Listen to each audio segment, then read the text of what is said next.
Hey guys, welcome back. In this video, I'm going to give you a chance to listen to the Ondas Investor Day presentation, which happened on Friday, January 16th, 2026. This company has been on fire. If you've taken a look at the stock, running up in the last 6 months from 54 cents to $15.28, closing Friday at $12.16.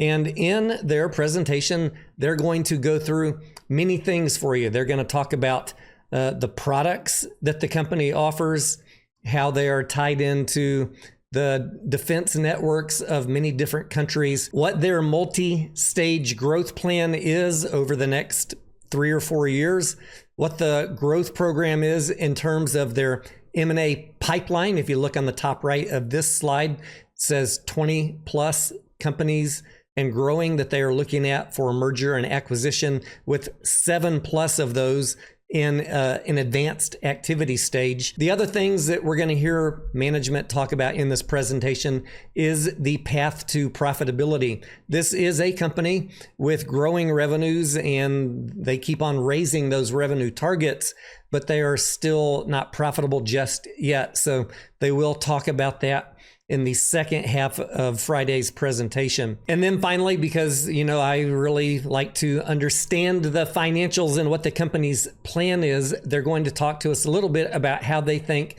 they can get revenue from 2026 level of 170 to 180 million up to their 2030 target of $1.5 billion in revenue if execution goes well on their plans. This video should be used to create your foundation of understanding of this company. It's not an inducement to buy the stock. This is where you start learning about this company if you're not already invested in it.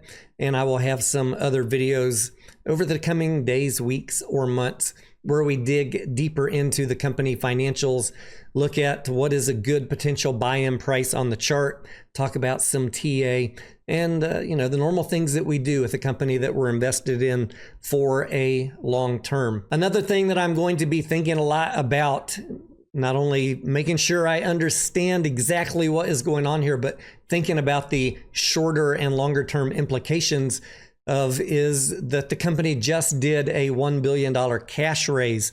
And that's something we need to factor in when we're looking at the chart. With this $1 billion private offering closing on January 12th, 2026. On the bright side, this gives the company a fantastic cash position on their balance sheet.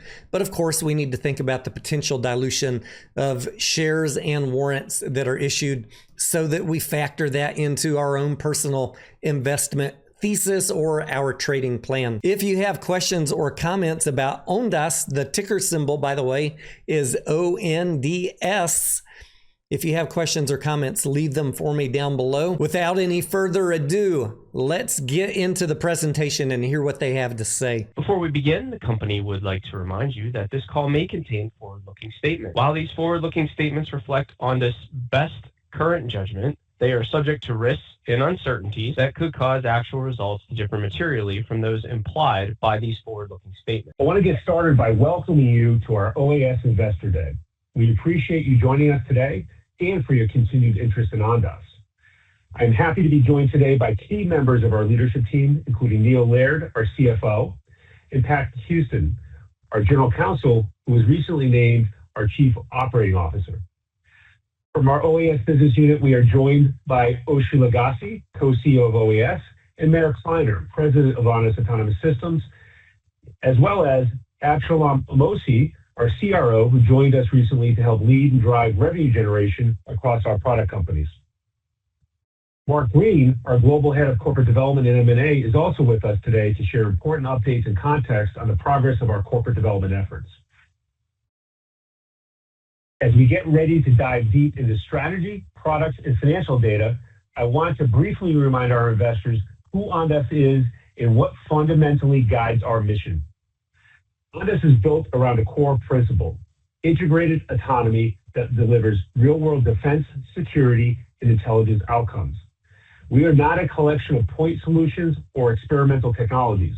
We build and deploy operational systems designed to protect assets, infrastructure, and populations in complex, regulated, and often contested environments. Defense, security, and intelligence are not separate markets for us. They are interconnected mission domains. Our customers are not buying individual drones, ground vehicles, sensors, or software modules. They're buying outcomes, situational awareness, protection, resilience, and operational continuity. That reality is what drives our systems of systems approach. Ondas designs, integrates, and operates autonomous aerial platforms, ground robotics, sensors, communications, software, and command and control as a unified operating architecture. Each layer is valuable on its own, but the real differentiation comes from how these capabilities work together, scale together, and evolve together over time. And of course, this is not static. Our roadmap is intentionally structured around the continued evolution of the systems of systems, adding new platforms, effectors, sensing modalities, autonomy, and software capabilities. We do this while maintaining interoperability, regulatory compliance, and operational reliability. We are aggressively assembling the pieces to meet the rapidly evolving market requirements now. I want to emphasize this. The timeliness for customers is now.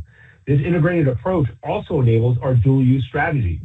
Many of the systems that secure military installations and borders can be deployed to protect critical infrastructure, industrial sites, and public safety operations globally.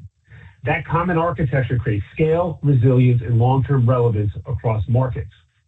As we walk through today's update, this framing is important. This is why we have changed the name of the company to Ondas, removing the holdings from our name. This name change to Ondas is official today. Ondas is not a hodgepodge collection of assets or a financial construct. Ondas isn't built around a single product cycle or a single procurement program. We are building a durable, scalable, autonomous systems platform aligned with the long-term defense and security priorities of the United States and its allied nations.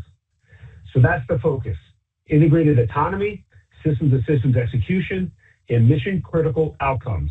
This is what shaped our progress in 2025, and it also underpins the strategy, investments, and financial outlook we will discuss for 2026 and beyond. Let's now turn to the agenda. As a brief reminder, the focus on this call is to provide a comprehensive update on our OAS business unit. In certain areas, we will share select financial data, and where we do, that will be on a consolidated basis, so it does include Ondas Networks. Our presentation today will start with a brief introduction to set the context for today's discussion and highlight what has changed meaningfully since our last updates. From there, we'll walk through our technology and capabilities, focusing on how our platforms are being deployed today and how they differentiate Ondas across defense, security, and critical infrastructure markets.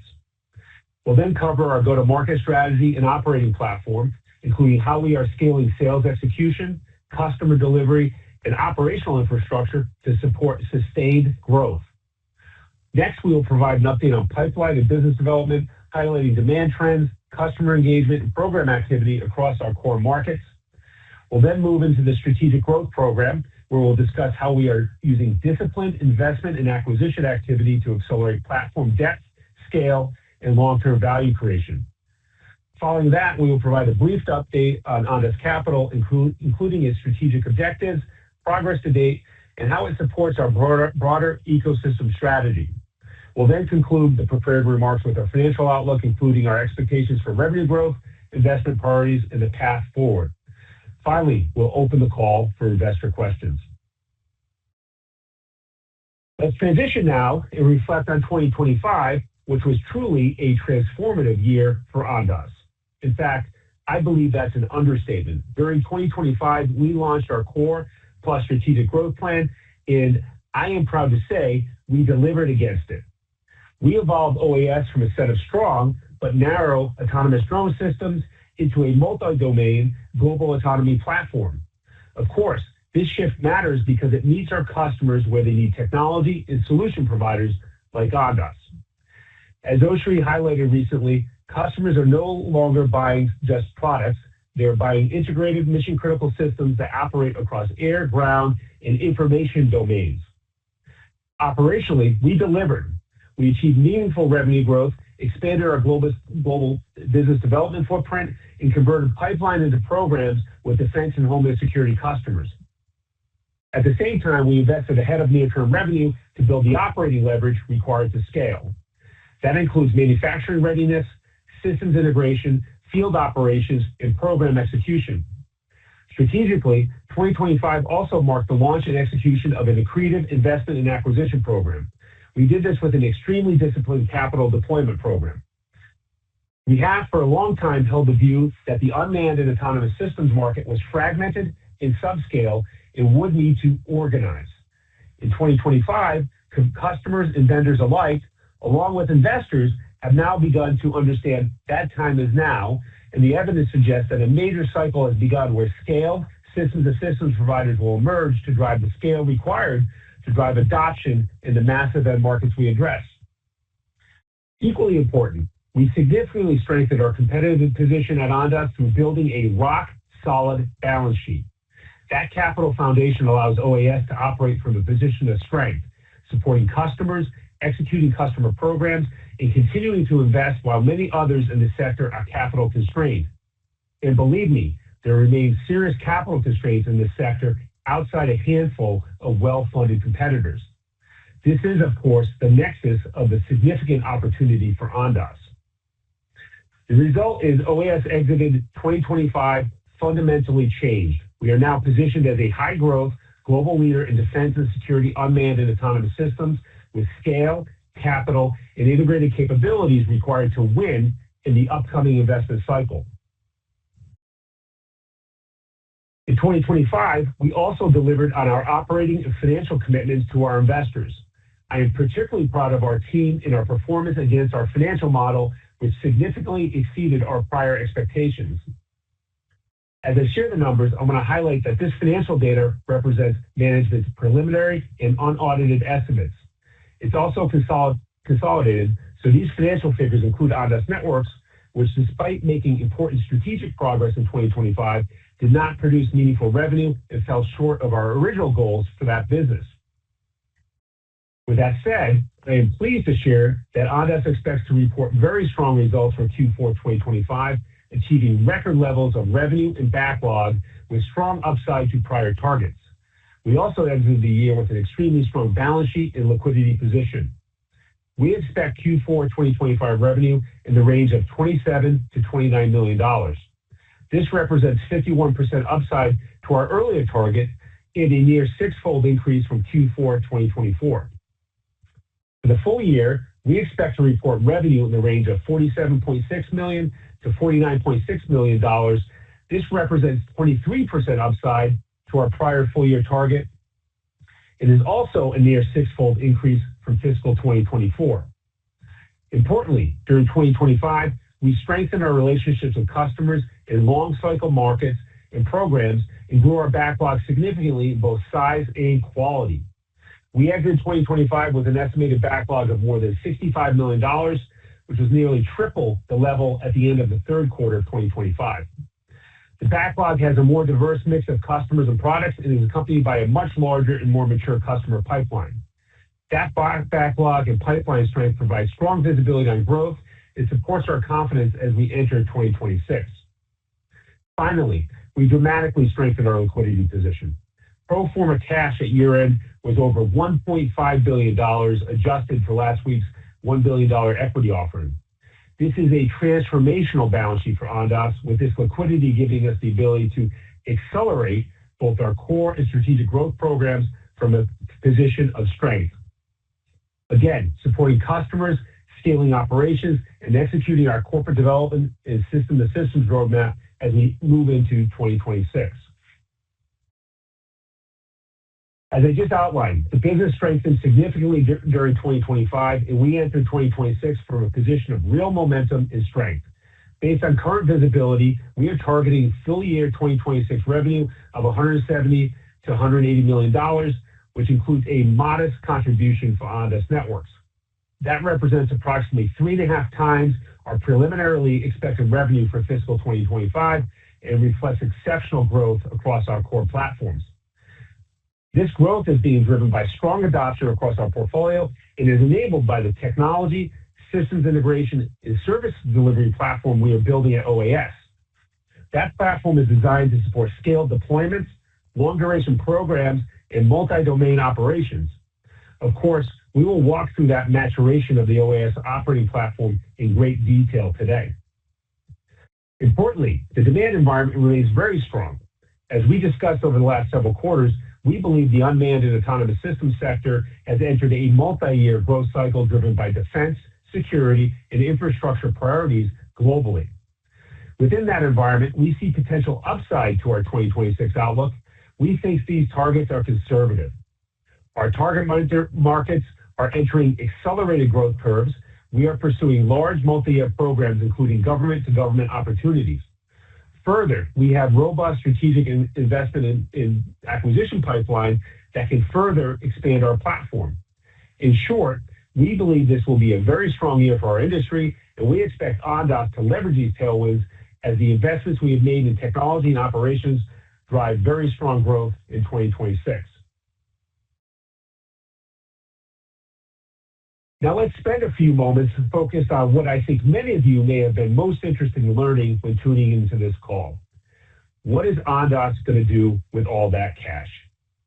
This is an extremely important question, and I can assure you we feel a great responsibility to deploy this capital for its greatest impact for our investors. I want to reiterate that the balance sheet as well as the long-term liquidity we built with the business and our plan on extremely strong footing.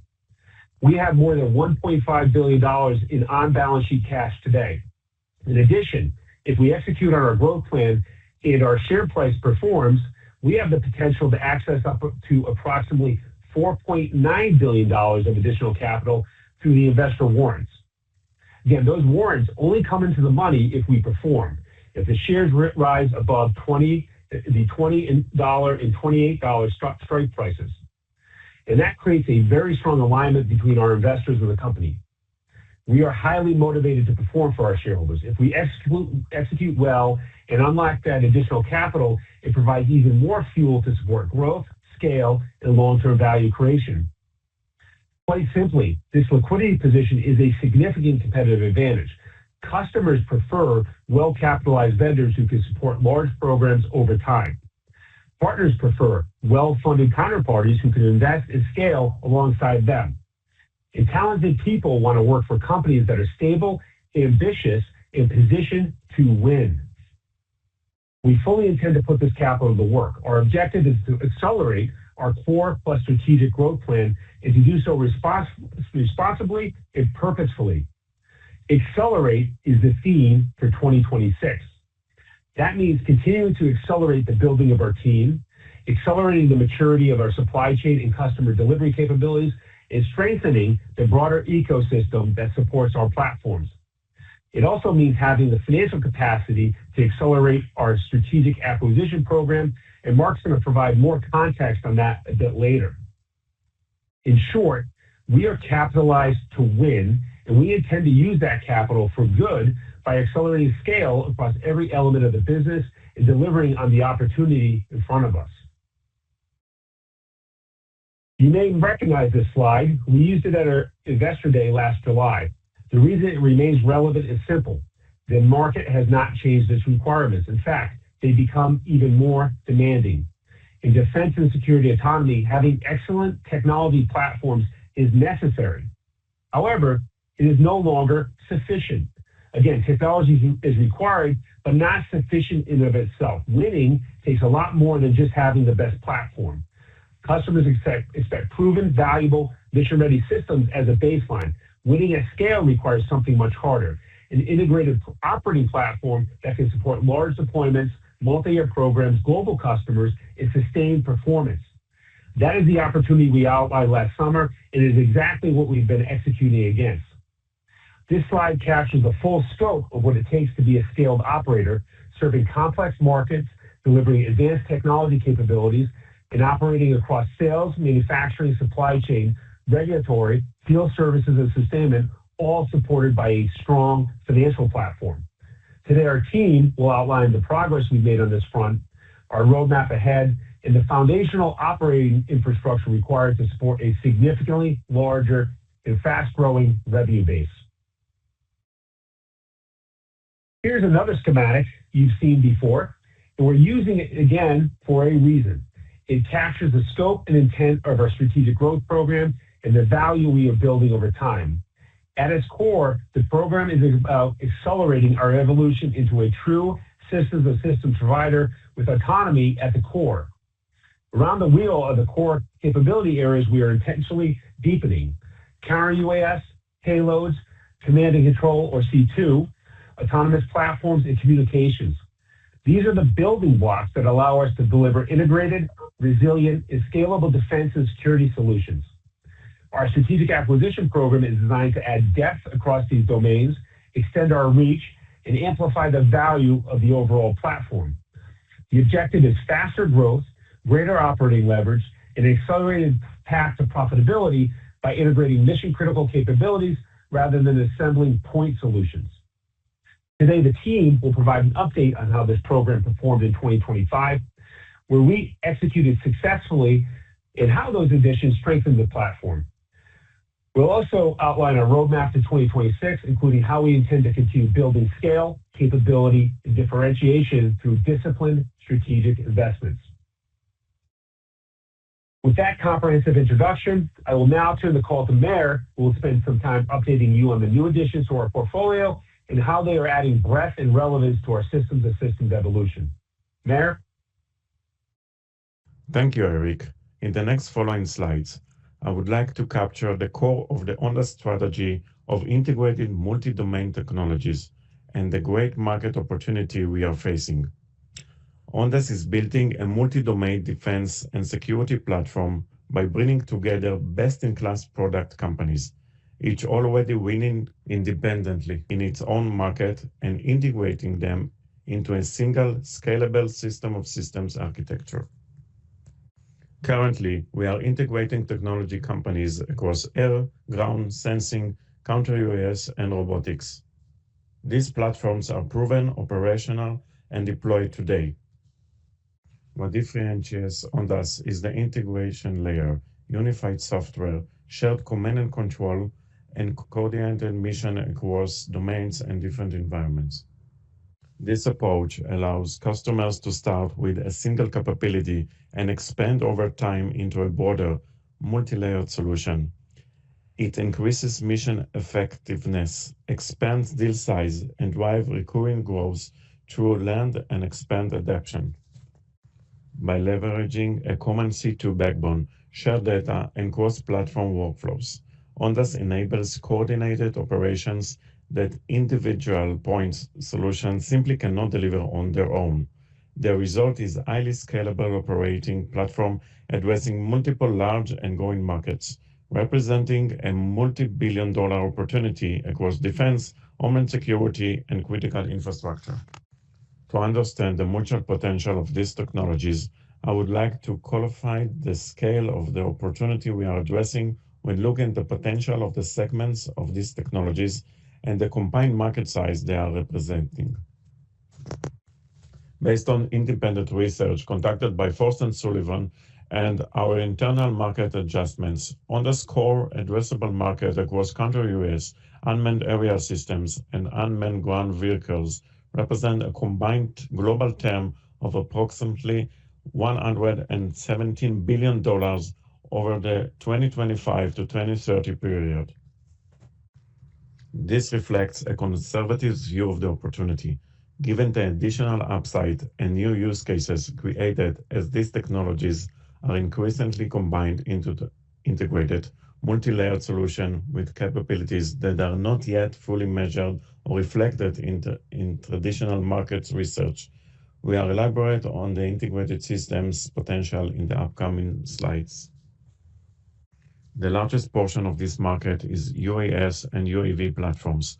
When looking at the focus areas of Ondas, which are currently tactical drones up to Class 3, these represent approximately $50 billion of cumulative market opportunity over the same period.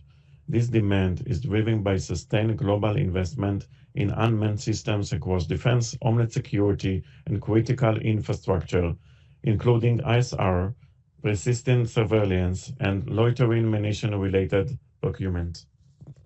Counter-UAS represent a rapidly expanding priority market of approximately $50+ billion over the 2025 to 2030 timeframe, as drone threats continue to proliferate across military base, borders, cities, and sensitive infrastructure worldwide.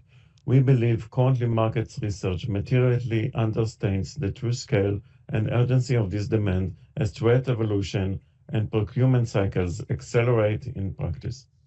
The UGV segment, estimated at approximately $16 billion over the same period, supports multi-mission ground autonomy, including combat support, ISR, EOD, force protection, and demining-related operations. We will dedicate time in the upcoming slides to explain this market opportunity in more details and outline why we believe it is already expanding into a meaningful and strategic segment across facilities, borders, and combat environments. In addition to the total addressable market, we have also defined a clear and disciplined view of our serviceable available market, based on where Ondas is actively competing today and where we expect to deploy integrated solution over the near to mid-term. Based on company estimates, Ondas' current serviceable available market is approximately $7.5 billion annually, reflecting the subset of the global market that align directly with our product maturity, certifications, manufacturing footprint, and active customers engagement. Within this SAM, counter-UAS represent the largest component at approximately $5 billion, driven by immediate demand for protection of military bases, borders, airports, ports, and critical infrastructure, where Ondas Iron Drone and integrated CUAS capabilities are already operational or in advanced procurement discussions. The UAS segment represents approximately $2 billion within our SAM, focused on autonomous tactical drone systems for ISR, border security, persistent surveillance, and mission-critical operations where our platforms are certified, deployed, and scalable today. The UGV segment represents approximately $500 million, reflecting early stage but rapidly growing demand for unmanned ground systems supporting border protection, force protection, EOD, demining, and integrated air-ground defense architectures. Importantly, this SAM does not assume future platform classes or speculative use cases. It reflects markets we are actively addressing with existing and near-term capabilities, and it provides a practical baseline for growth as customers increasingly adopt integrated air-ground solutions across those domains. I will start with counter-UAS, which is one of the fastest growing and most urgent defense and homeland security priorities globally. The threat environment has changed fundamentally. Small, low-cost drones are now widely available and are being used for surveillance, disruption, and direct attacks against military forces, airports, critical infrastructure, and population centers. What differentiates us Ondas in CUAS is that we do not offer a single-point solution. Instead, we deliver a complete, layered counter-drone architecture that spans detection, identification, tracking, soft mitigation, and hard mitigation with very low collateral damage and very high level of autonomy, make our solutions to be effective, available always, and operating also in complex civil environments. To our acquired technology companies, we bring together best-in-class capabilities across each stage of the kill chain, from RF-based detection and identification through cyber mitigation and autonomous interception with minimal collateral damage under single-domain command and control integration. The counter-UAS sequence begins with detection. We apply Centric's advanced technology to identify aerial activity based on radio signals and back it with designated third-party radars at long range, even in cluttered environments such as airports or urban areas. This provides early awareness without relying on a single sensor type. Once detected, the system moves to identification using RF intelligence and sensor fusion, The platform determines whether the object is cooperative, non-cooperative, or hostile, and classifies the threats in real time. We are using a combination of Centric's capabilities and optical identification with Insight's optical sensors. Following identification, the system enters the tracking phase. The target is continuously tracked while the system evaluates mitigation options. Soft mitigation is applied first when appropriate, including cyber over RF measures to take control of the hostile drone and land it to the ground without physical engagement or damage. If soft mitigation is ineffective or not suitable, the system escalates to hard mitigation. This is where the Iron Drone radar autonomously launches, intercepts the hostile drone in mid-air, capture it with the net, and safely remove it from the airspace, or parachutes it down with minimal collateral damage. All these steps detect, identify, track, soft mitigation, and hard mitigation are coordinated through a unified command and control layer, enabling automated, rapid decision-making without operator overload. What makes this solution unique is not any single component, but the orchestrated sequence of a closed loop, end-to-end counter-UAS system designed for a continuous real-world operations in high-risk environments. Our CUAS system of systems is designed to operate together as a one coordinated solution, managed through a unified C2 layers and optimized for continuous real-world operations in complex environments such as airports, borders, military bases, and urban areas. Centrix provides the soft kill layer, delivering early detection, identification, and control and radio-controlled drones through RF-based intelligence and mitigation. Iron Drone complements this with an autonomous outkill capability designed to intercept and safely neutralize any hostile drone, including fully autonomous systems that are immune to RF disruption. Together, these platforms create a closed-loop detect-to-defeat architecture, coordinated through a unified command and control layer that manages sensing, decision logic, and interception in real time. The result is low collateral, non-kinetic solution that enables continuous operations in sensitive environments such as airports, urban areas, and critical infrastructure. This combination is what positions Ondas as one of the few companies capable of delivering a complete, scalable, and operationally proven CUAS system, not as individual products, but as a fully integrated defense capability. I will now move to our UAS segment technologies and explain how our aerial platforms work together to address a wide range of missions. Ondas UAS portfolio is built around flexibility, resilience, and autonomy. Each platform can support ISR, assault, and additional mission profiles while operating as part of a broader, integrated aerial ecosystem. At the infrastructure level, the Optimus system is the backbone of our UAS offering. Optimus provides a persistent 24/7 availability with a very short response time, enabling mission ranging from ISR and perimeter security to mapping, inspection, targeting support, and other on-demand aerial applications. Its fully autonomous operation allows customers to deploy multi-mission aerial capability as a standing infrastructure rather than as a one-off assets. Our drone adds a highly adaptable tactical layer, while is widely known for interception missions. The platform itself is designed to be repurposed for additional aerial roles. We are already involved in several classified and sensitive programs that leverage Iron Drone's autonomous flight, AI decision-making, and precision maneuvering for new mission sets behind counter-UAS. In parallel, we are advancing WASP as a low-cost attacking drone, designed to deliver robust performance at scale. WASP is optimized for cost effectiveness, rapid deployment, and integration into larger operational frameworks, making it suitable for both tactical and asymmetric use cases. A key enabler across these platforms is our in-house capability to manufacture highly reliable fiber optic spooling systems. These fiber optic drones are designed to operate in constant environments, overcoming communication jamming, electronic warfare, and line of sight limitations.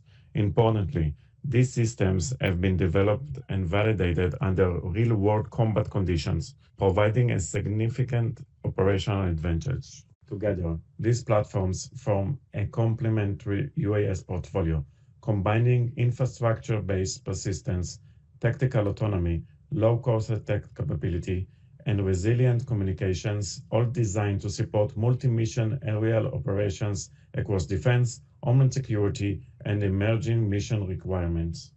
We will keep developing next generation of these systems with extended capabilities to address the need of defense and security markets and defense requirements of allied nations.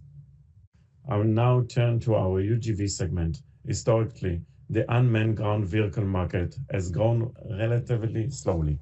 Ground robots are typically adopted only when risk is high and human exposure is unexpected. Over the last 2 years, that reality has changed significantly as combat intensity, urban warfare, and public safety threats are all increased. As a result, the need for reliable, combat-proven ground robotics has become much more urgent. Through our acquisitions, Ondas has assembled a broad and highly complementary UGV portfolio spanning tactical, frontline, and infrastructure-level ground operations. At the tactical end, we provide compact robots for EOD clearance, tactical breaching, and underground first lead missions. These systems are designed for SWAT team, Special Forces, EOD units operating in confined, high-risk environments, including tunnels, buildings, and complex urban terrain. For frontline and perimeter operations, we offer larger, rugged platforms supporting force and border protection, combat support, and transportation missions. These robots are capable of carrying multiple payloads, sensors, and effectors, operating over rough terrain and supporting sustained operations alongside maneuver units. In parallel, we have added a unique and strategically important capability in demining and land clearance. Our robotic mine clearing platform enables large-scale clearance of minefields and contaminated areas, combining heavy mechanical systems with smart software-driven robotic tools. This positions Ondas to address complex land clearance and post-conflict recovery projects that few groups can execute end-to-end. Across all of these platforms, the common themes is modularity and cost efficiency. Our robots are designed to carry different payloads and sensors, adapt to multiple mission profiles, and reduce risk to personnel while enhancing operational effectiveness. Taken together, this wide array of ground robotics capabilities opens a significant opportunity for Ondas not only to support combat units, but also to enhance public safety organizations and homeland security forces with proven, scalable, and cost-effective unmanned ground systems. Let's take a closer look at our acquired company, Roboteam. They are providing best-in-class tactical robotics portfolio, built around combat-proven platforms that are already deployed by leading military and security forces. At the compact end of the spectrum are the RT2 and RT20 platforms. These are first entry robots designed for rapid deployment in urban and confined environments. They are actively used by U.S. Department of War organizations and the IDF for reconnaissance, intelligence gathering, and first look missions where sending personnel will carry unacceptable risk. Moving up the scale, the RT200 is a transportable and highly interruptible ground robot. It is deployed by the US and NATO forces for EOD operations, ISR missions, and perimeter security. Its modular design allows it to carry a wide range of sensors, cameras, and payloads, making it a flexible tool across multiple mission profiles. At the heavy-duty level, we offer the RT1000 and RT2000 platforms. These systems are designed for logistics, evacuation, force protection, and frontline support. They can transport equipment, supplies, and payloads over rough terrain, operate alongside maneuver units, and support sustained operations in challenging environments. In addition, the MTGR V5 represents a major validation point for our portfolio. It is a U.S. Marines program of record platform based on an advanced RT200 configuration and reflects years of operational feedback and continuous improvement. Program of record status underscores reliability, maturity, and long-term adoption. Across this entire family of platforms, the common themes are ruggedness, modularity, and real-world operational use. These are not experimental systems, they are proven tools that reduce risk to personnel while expanding the capabilities of military and security units. The footage on this slide shows our robots operating in real combat conditions, supporting ground units both above ground and underground. These systems are deployed ahead of troops, performing reconnaissance, breaching, EOD, and first entry missions in some of the most complex and dangerous environments. This is the essence of our bots before boots, doctrine using robots to go first, reduce uncertainty, and protect human life. This combat experience has been instrumental in shaping robot teams technology. Continuous use in live operation has allowed us to refine mobility, durability, sensing, and control under real fire, real terrain, and real operational pressure. As a result, these platforms are not theoretical or experimental. They reflect years of direct feedback from soldiers in combat, translating into highly precise, mission-ready capabilities that directly enhance unit effectiveness and survivability. Very few companies globally have this depth of operational experience embedded into their robotic systems. It is key differentiator for Roboteam and the Ondas as a whole. We are eager to bring these proven capabilities to allied nations and partners, enabling them to adopt combat-validated robotic solutions that save lives and improve mission outcomes from day one. Roboteam has built a deep and trusted customer footprint, with a strong presence in both the United States and Israel, while actively supporting customers across more than 30 countries worldwide. Roboteam's platforms are used by leading military, defense, and public safety organizations, including U.S. federal and military customers, allied defense forces, and national police and security agencies. These customers operate in demanding environments and select suppliers based on performance, reliability, and long-term support, non-experimentation. This customer base reflects several important attributes: exceptional resilience of the platforms, world-class product quality, and ecosystem's commitment to service and life cycle support. Equally important, our systems are manufactured in the United States to military standards, providing supply chain confidence, compliance with defense procurement requirements, and scalability to support larger allied programs. Taken together, this combination of combat validation, global adoption, and US-based manufacturing positions Roboteam and Ondas as a trusted partner for allied nations seeking proven, deployable robotic capabilities. The next stage in Roboteam's evolution of robotic support and autonomy is Robox, a launch-ready robotic fleet designed to enable rapid deployment of multi-mission unmanned platforms, combining ground and aerial assets into a single, integrated operational system. At its core, Robox is an air-ground unmanned combat platform that allows forces to deploy robotic capabilities quickly, wherever they are needed. The system is containerized, enabling fast transport, setup, and launch in both fixed and expeditionary environments. Robox is a mission configured by design.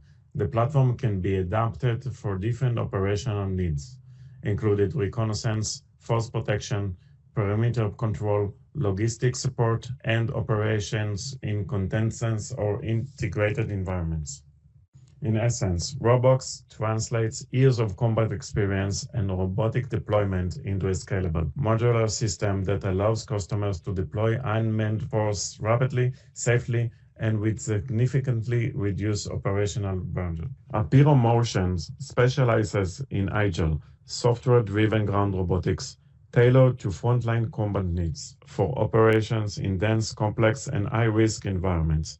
These platforms were developed based on direct operational requirements from IDF combat units and are designed to operate where traditional vehicles and larger robots cannot. At the foundation of the Apiro platforms is a modular payload-agnostic architecture. This enables rapid integration of sensors and effectors and allows operators to reconfigure the platform quickly as mission needs evolve. These systems support a wide range of missions, including ISR, force protection, EOD, and combat support. Payloads operations includes EO, IR sensors, RF systems, jammers, robotic arms, and additional mission-specific payloads. Apiro Robotics Darkscout is a backpackable, counterpart platform designed for high mobility and autonomous ground operations. It is optimized for maneuvering through rubble, urban terrain, and confined spaces, making it highly effective for reconnaissance and first entry missions in defense and homeland security environments. Apiro Spider is a combat platform, man-packable tracked robot built for obstacle navigation and confined area operations. It can be rapidly configured for ISR, EOD, and tactical support, and is particularly for special forces and urban combat teams. A key advantage of Apiro's platforms is rapid reconfiguration and software-driven adaptability. As threats evolve, operators can update payloads and mission logic without replacing the underlying platform, extending system life and reducing total cost of ownership. In addition to the robotic platforms, Apiro has developed advanced payloads, including combat-proven unique fiber optic spools for jam-resistant communications and robotic arms for EOD manipulations and bridging in complex environments. Apiro also advancing additional classified capabilities under active programs, extending autonomy and mission effectiveness based on direct operational requirements. Lastly, we want to elaborate about 4M Defense, providing complete services and smart solutions for land clearance by integrated aerial and ground robotic platforms with powerful software tools. 4M has perfected the process of landmine clearance, beginning with high-resolution aerial mapping, using drones to digitize mine-affected terrain and create an accurate data is then processed through AI-based land intelligence, which analyzes patterns, detects anomalies, and highlights suspected hazard zones that required further attention.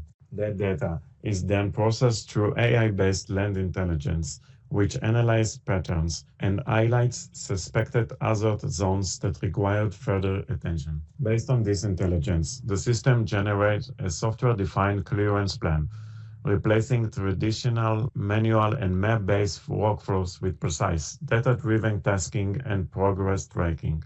Finally, autonomous ground robotic platforms execute the clearance operations, operating with high accuracy while minimizing risk to human personnel. Together, this closed-loop sequence transforms land clearance into a repeatable, scalable, and digitally managed operation, improving safety, efficiency, and accountability across large-scale land clearance projects. We see significant potential in 4M's capabilities in this domain, as they complete our end-to-end offering for border security and land clearance operations, both during active conflicts and in post-conflict environments. By integrating air and ground systems under a single operational framework, we unlock entirely new mission capabilities, expand the role of robotics in defense operations, and enable customers to deploy robotic force and scale rather than as isolated platforms. At the core of this approach, multiple robotic platforms operate together as a single networked system, allowing missions to be executed in a coordinated way rather than through isolated assets. A unified command and control layer fuses sensors, effectors, and data across platforms, accelerating detection, decision-making, and response in complex operational environments, reduce human risk while also lowering overall operational cost. We see a significant opportunity in the market to deliver new capabilities as a unified, multi-layered, multi-domain robotic force. By abstracting hardware into software, we create a scalable foundation that accelerates integration, unlocks new mission capabilities, and allows customers to deploy multi-layered robotic force as one of cohesive system rather than disconnected platforms. This represents the future of Ondas, and we have already begun deploying these capabilities across our customer domains. We are seeing strong demand for these integrated, software-defined platforms, and we are encouraged by the traction we are gaining with customers seeking combat-proven, multi-domain robotic solutions. As we continue to deploy and scale these capabilities, we are excited to unlock additional opportunities across our existing customer base and expand into new mission areas. I will now pass the call back to Eric. Eric? Thank you, Meir. Now we want to transition and update our investors on the build-out of our go-to-market plans and the scaling of our operating platform at OAS. Indeed, it is the operating platform that will ultimately hold the key to our success at Ondas. Building exceptional technology is required, but if you can't deliver at scale at an acceptable cost, you can't win. Since we intend to win, we are making these investments and it's centered around people, processes, and infrastructure. I will now turn the call to Oshri, who will provide more context and details. Oshri? Thank you, Eric. Our focus is on driving operating scale by integrating the OAS core with our acquisitions, leadership, and talent into a single, unified operating platform. We are building the infrastructure for an operating platform that allows us to align global go-to-market execution across our sales teams, partners, and customers, ensuring consistent execution as we scale across regions and markets. On top of that foundation sits our go-to-market engine. This layer connects talent, technology partners, sales teams, customers, manufacturing, distribution, and leadership into the single coordinated execution. The objective is to ensure that every capability we add can be commercialized efficiently and consistently across markets.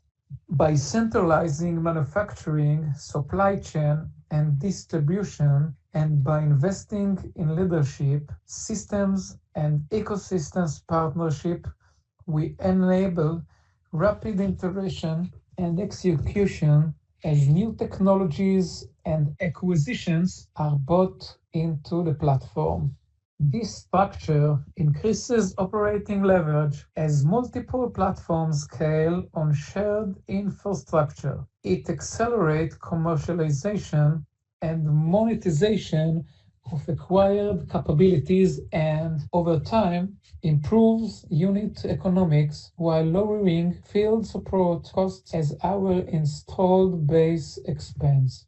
I will elaborate in the upcoming slides on how this operating model is a critical enabler of Ondas' ability to scale, turning innovation and acquisitions into repeatable execution and durable financial platforms. We have designed a purpose-built leadership structure to support scale across revenue, operations, and execution as Ondas continues to grow. At the top, clear executive leadership with defined accountability while empowering each operating company to run their businesses with focus and speed. They are supported by highly experienced, centralized, functional leadership across corporate and growth functions. Our corporate and growth organizations brings together finance, revenue, marketing, and product leadership. This structure enables a unified go-to-market strategy, supports cross-selling across platforms, and ensures consistent global customers coverage. Operations, manufacturing, and people functions are centralized as shared services, including operations, HR, and legal. This shared services model drives efficiently, supports scalability, and reduces duplications across the organization. At the operating company level, platform CEOs remain fully accountable for executions within their domains while benefiting from the scale, infrastructure, and resources of the Ondas platform. We have built a highly effective advisory board made up of the best-in-class leaders who directly reflect on the markets we operate and the customers we serve. These are former senior commanders, operational decision makers, and technology leaders with deep experience across defense, homeland security, and government markets in the US, Israel, and allied countries. They understand how missions are executed and what drives adoptions at scale. The role of the advisory board is very practical. They help validate our product roadmaps and ensure that what we are building aligns with real operational needs, real budgets, and real procurement processes, not theoretical requirements. From a market perspective, the board gives us direct insight into how customers think, what problems are urgent, how buying decisions are made, how programs move from pilot to deployment, and how multi-domain systems are evaluated in contested environments. They also help us anticipate where demand is going across border security, force protections, counter-UAS, ground robotics, and post-conflict operations so we can position OAS ahead of the curve rather than react to it.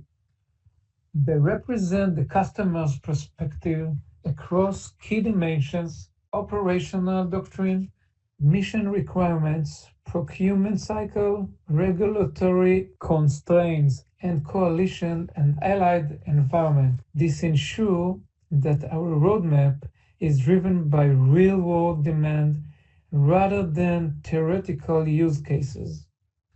From a go-to-market standpoint, the advisory board helps us align our offerings with how customers actually buy, what problems they prioritize, how they evaluate solutions, and what drives adoptions and scale in defense and government market. Strategically, they act as an early signal for where budgets, threats, and operational needs are moving, allowing Ondas to position its platforms ahead of demand and reduce execution risk as we scale. An important part of how we scale Ondas is the ecosystem we are building around the platform. These partnerships are not only at the Ondas Holdings level as a prime contractor, they are deeply embedded at the product company level, where each operating company works directly with the best-in-the-class partners to accelerate capability and deployment.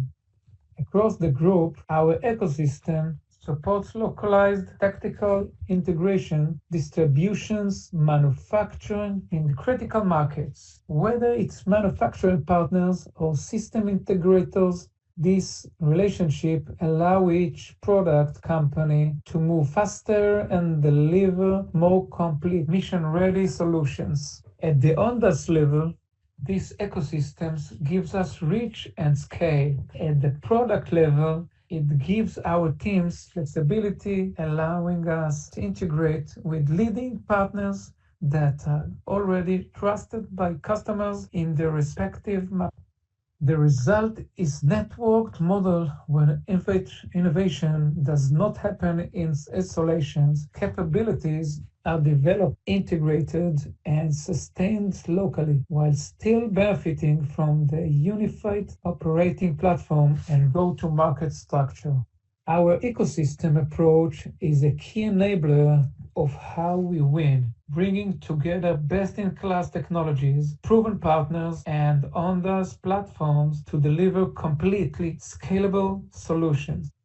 We are ramping up manufacturing across the Ondas platform to address the demand of our system with clear focus on localized supply chain, addressing the local needs of our major markets, starting with major focus on the US market. In the US, working with Detroit Manufacturing Systems, we are manufacturing Optimus and Iron drone systems for American Robotics, supporting NDAA compliant Made in America productions at scale.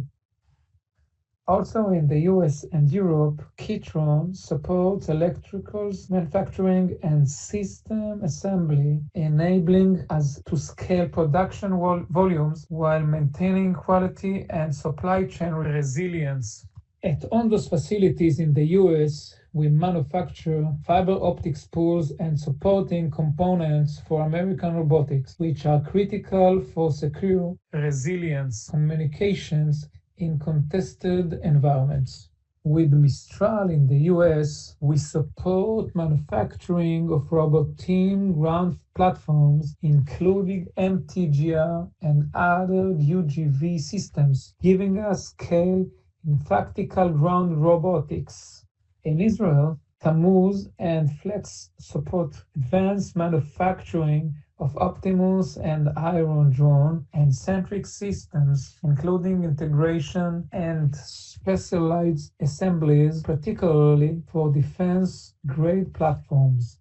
We are preparing for additional European manufacturing capacity with Heidelberg, which will further strengthen our regional production footprint. I will now hand the call back to Eric. Eric, please. Thank you, Oshri. I would now like to hand the call over to Avshalom Amosi, our Chief Revenue Officer, to discuss our key customer activities across end markets and the different segments we are addressing. Amosi, please proceed. Thank you, Eric, and thank you for having me here with you today. Ondas is currently engaged across multiple high-priority programs that reflect where real demand is forming across defense, homeland security, and critical infrastructure markets.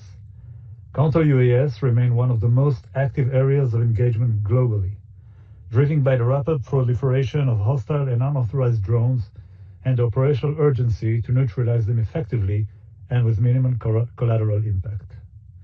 These programs are moving beyond trials into structures deployment, positioning our cutting solution as a core capability within evolving aerial defense architectures.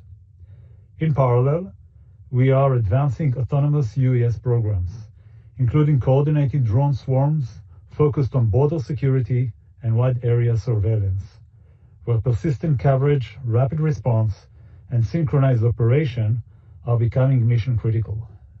I will elaborate on these programs in the upcoming slides.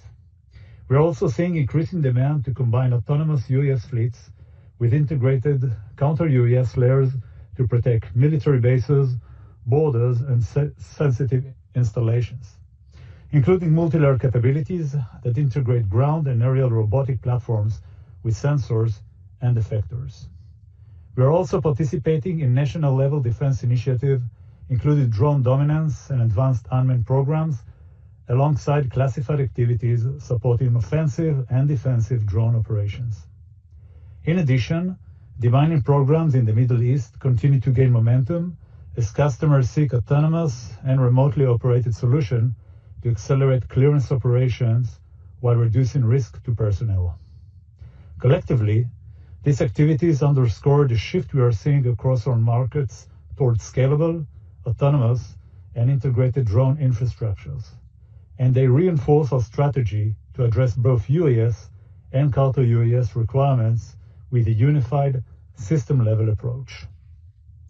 We are addressing the rapidly growing global demand for multi-layered aerial protection, driven by the increasing exposure of public venues, critical infrastructures, border, and military assets to low-cost, highly accessible drone threats.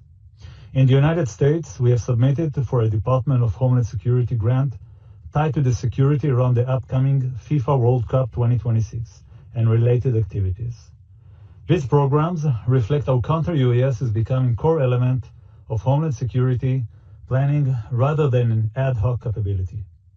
In Europe, we are engaged in extensive deployments across airport environments where layer detection and interception capabilities are required to protect complex, high-trafficked airspaces while minimizing disruption to operations.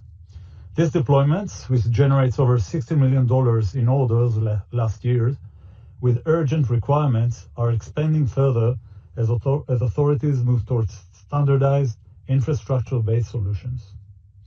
We are also advancing projects focused on aerial protection of national borders and sensitive geographic corridors, as well as strengthening protection programs around military bases. In these environments, customers are prioritizing systems that combine high autonomy, low collateral impact, and seamless integration with existing detection and command and control architectures. Overall, our pipeline continues to expand across critical infrastructure sectors globally, and we are seeing accelerated momentum as customers transition from pilots and demonstrations into sustained deployment programs. This demand reinforces the role of Iron Drone, Centrix, and our multi-layer counter-UAS solution positioned for long-term growth. We are currently executing our first national-level defense program as prime contractor, marking an important milestone for Ondas as we scale into larger, long-term sovereign defense initiatives. This is a multi-layer phased program with focus on deploying autonomous drone swarms along national border lines, designed to deliver persistent around-the-clock ISR coverage alongside rapid swarm-based response capabilities. The architecture enables wide area monitoring, fast decision cycles, and coordinated action across extended and complex terrains. The program is structured for scale with planned deployment of thousands of autonomous drones over time, integrated into a centralized command and control framework.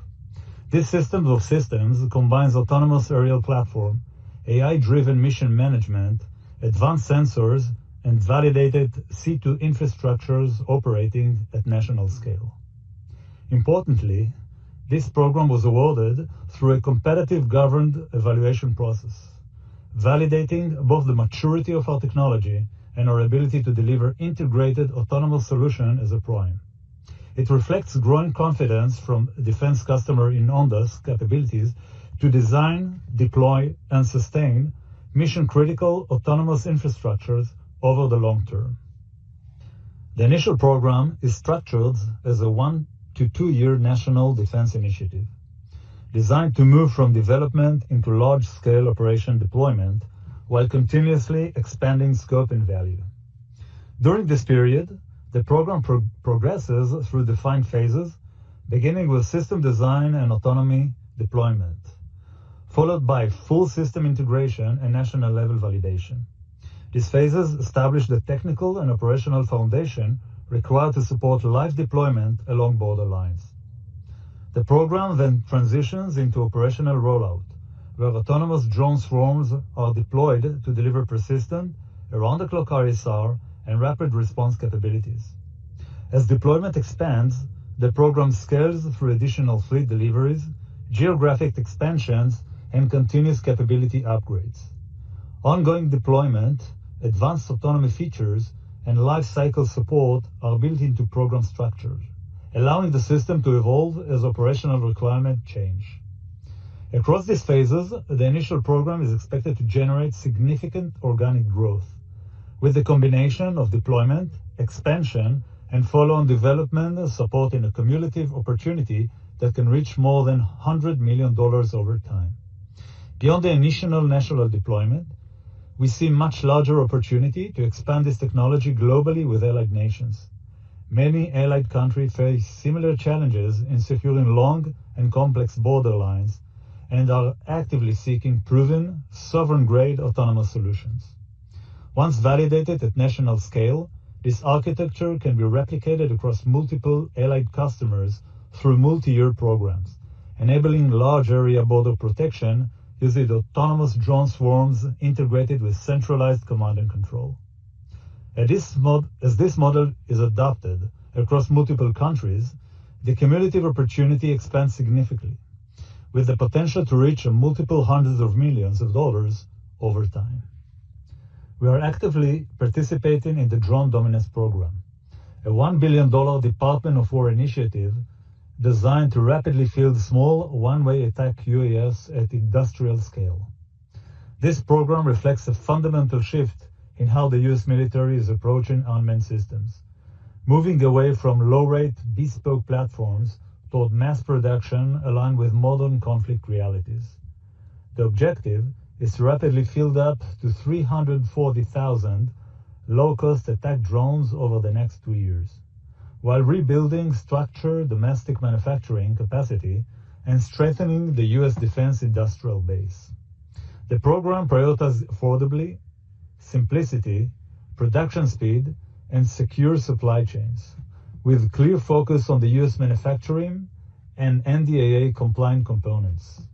Initial Department of Defense orders under this program could be placed as early as February 2026, underscoring the urgency and the scale of this initiative.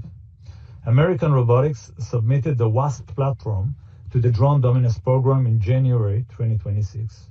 WASP is a purpose-built, low-cost, ruggedized small UAS engineered specifically for one-way attack missions. The platform has demonstrated both air-to-ground and air-to-air attack capabilities and is designed for high-volume manufacturing rather than customized low-rate production. WASP is manufactured in the United States in Pennsylvania using NDAA-compliant components. Its design aligns directly with the program's requirements for scalable production, operational simplicity, and rapid deployment, positioning American Robotics to compete effectively as the Department of War accelerates procurement under this initiative. This program represents a significant opportunity to participate in a large-scale, multi-year defense procurement effort, while further establishing Ondas and American Robotics as trusted provider of mission-ready autonomous systems built for modern warfare. Success in the Drone Dominance Program is ultimately determined by supply chain integrity and the ability to manufacture at scale, and this is where Ondas is particularly well positioned. The WASP platform was designed from the outset to meet NDAA compliance requirements, with secure sourcing, traceable components, and control electronics built into the architecture from day one. Initial production units have already been delivered from US-based manufacturing, validating our Made in America execution and our ability to meet Department of War expectations on compliance and security. Beyond compliance, our approach is built for scale, rather than relying on subscale assembly operations. We have structured an industrial contract manufacturing model anchored by Kitron in Johnstown, Pennsylvania. This provides access to automated, high-throughput production lines supported by defense-grade quality and compliance systems, without requiring Ondas to carry the capital burden of building and operating dedicated factories. This model gives us the ability to rapidly scale output and meet surge capacity requirements driven by conflict or accelerate procurement timelines. It also creates a structural advantage in programs like DDP, where volume, speed, and consistency matter as much as platform performance. Importantly, we are aligned not just with the specification of the program, but with its intent. We are delivering a mission-ready platform through WASP, paired with industrial-scale U.S. manufacturing and the ability to support sustained, high-volume procurement. This integrated approach positions Ondas to compete effectively in gauntlet-style evaluations, meeting aggressive delivery schedule and support long-term production programs. At the same time, this model supports the warfighter while strengthening the U.S. defense industrial base, which is a core objective of the Drone Dominance Program. We are actively involved in advanced and, in some cases, classified programs focused on ground robotics support for maneuvering forces and border protection missions. Unmanned ground vehicles are becoming essential for persistent border surveillance and autonomous patrol operations, operating independently and in coordination with aerial systems. These platforms enable early detection, continuous tracking, and rapid response to incursion targeting military bases, border zones, and critical assets, while reducing risk to personnel. We are working closely with customers on full border lifecycle operations, beginning with terrain preparation and clearances, followed by layer defense and long-term sustainment. This approach integrates ground robotics into ongoing security operation rather than treating them as isolated tactical assets. Our capabilities extend into autonomous mine clearance, explosive ordnance disposal, and high-resolution terrain mapping, supporting both force protection and operational mobility. In parallel, we support the secure installation of border infrastructures, including fences, sensors, communication networks, and integrated security systems, often operating in contested or high-risk environments. Together, these programs demonstrate how ground robotics are evolving into core component of modern border and force protection architectures, operating as part of an integrated air and ground system designed to deliver persistent responsiveness and operational resilience at scale. We are seeing very strong demand across our markets for unified air-ground protection, driven by customers who are dealing with increasingly complex and multi-domain threats. Military, homeland security, and civil authorities are looking to protect bases, compounds, borders, and critical infrastructures with solutions that operate as one integrated system, rather than a collection of disconnected platforms. The requirement we hear consistently is for a single operation domain that connects aerial and ground sensors and effectors and enables faster, more coordinated decision-making. Our approach brings together UAS, counter-UAS, and unmanned ground platforms into coordinated architectures that supports detection, tracking, command and control, and response across both air and ground threats.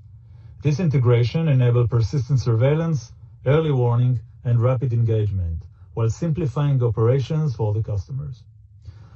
From a commercial perspective, these discussions are increasingly focused at full solutions rather than individual products. Customers are engaging with us on integrated air-ground architectures that can be deployed, expanded, and sustained over time as the requirements evolve towards multi-domain defense.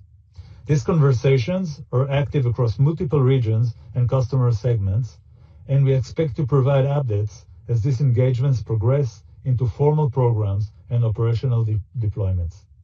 I will now hand the call back to Eric. Eric? Thank you, Amosi. Now we would turn to outline the Strategic Growth Program.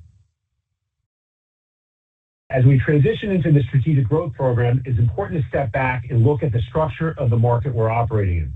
The unmanned and autonomous systems market remains highly fragmented and is dominated by subscale, undercapitalized, single product vendors. That fragmentation will not persist indefinitely. Markets like this only organize once. When scaled operators emerge with capital, integrated platforms, and execution capabilities, the leaders will become clear. Again, this only happens once, and the rewards will compound for the leaders and their investors over the next 10, if not 20 years as the investment cycle booms. We believe that industry organization phase is beginning just now.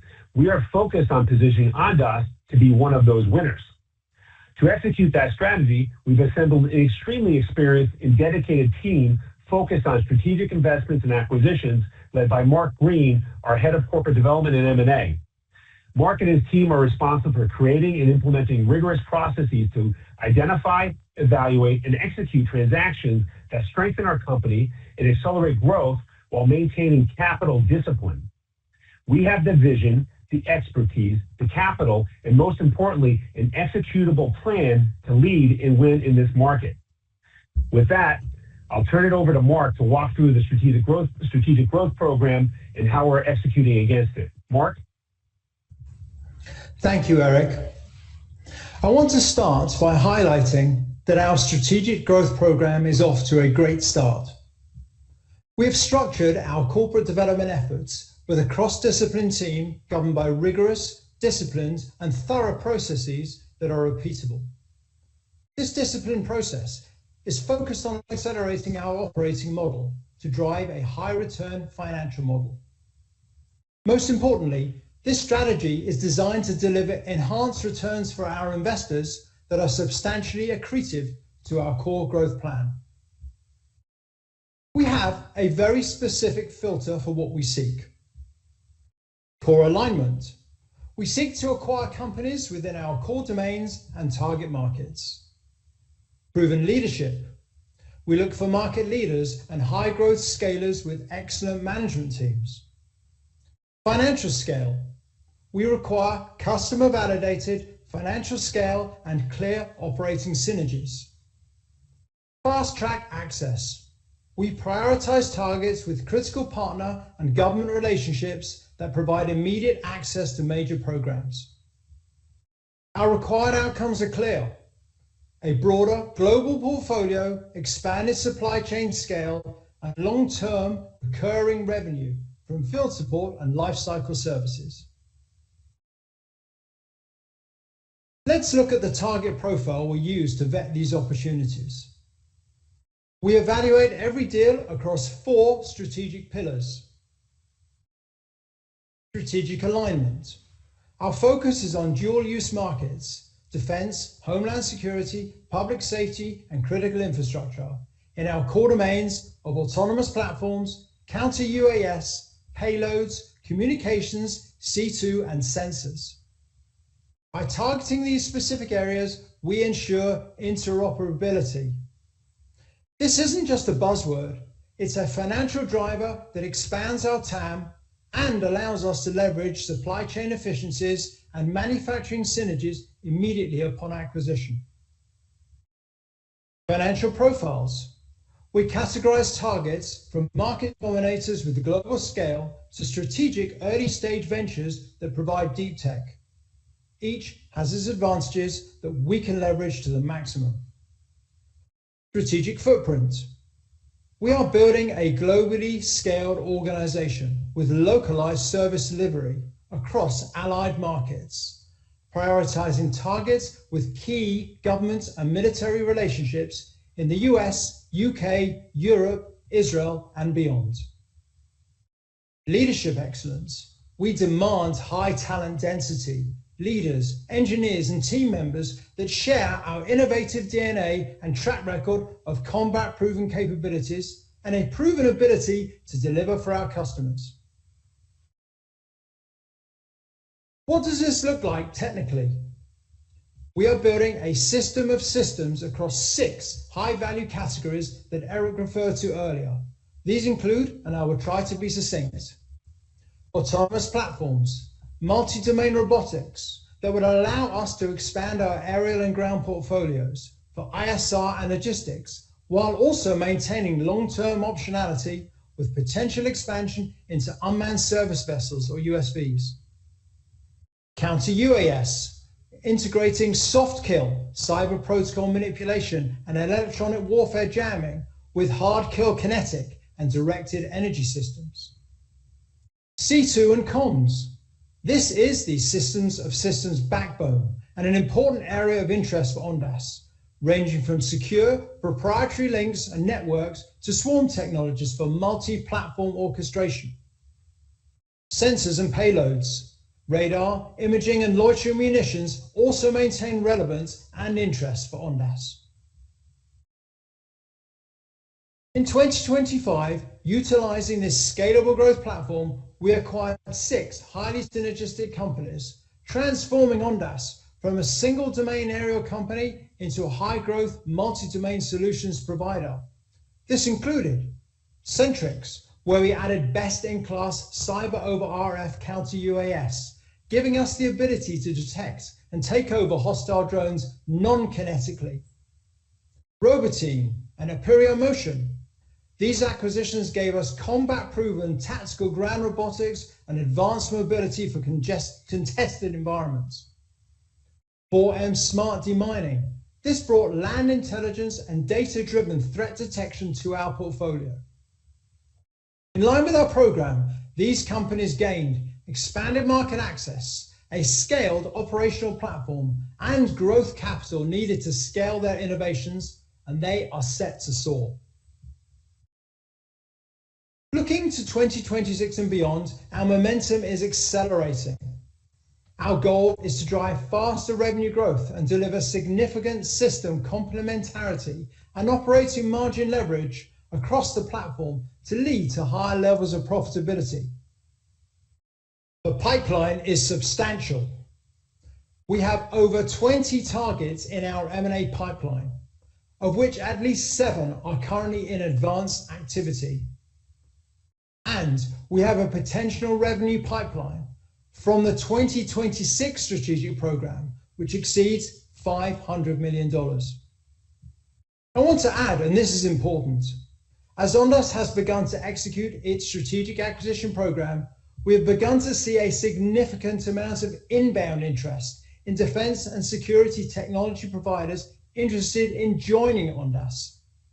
Of course, this is due to our growing credibility as a market leader, driven by a programmatic M&A process and the significant on-balance sheet financial resources. We are also seeing an increasingly mature set of acquisition candidates join the pipeline, characterized by larger revenue streams and in many cases already profitable businesses which are highly synergistic with Ondas. I expect this pipeline to continue to grow and mature substantially, though to be clear, we aren't necessarily optimizing for the size of the pipeline.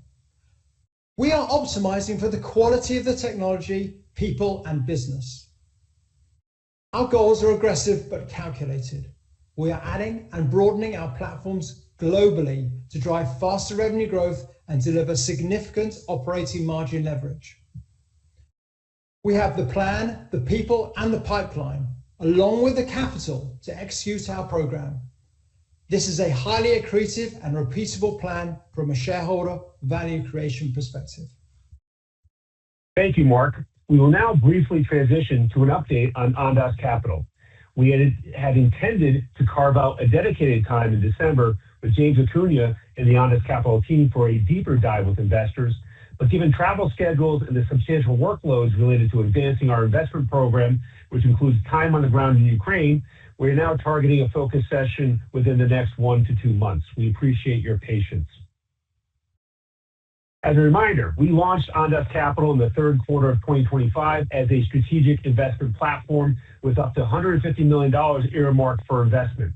Personally, I hope we have the wherewithal to do much more than $150 million here, but I think it's a good start. The focus of Ondas Capital in our investment program is on opening global markets for Ukrainian and Ukrainian-inspired entrepreneurs who are delivering combat-proven defense systems protecting Ukraine in the war against Russia. By investing in and alongside these companies, we can build operating businesses around localizing these technologies into trusted U.S. and European production and deployment. Since launch, we've made considerable progress staffing and standing up the platform.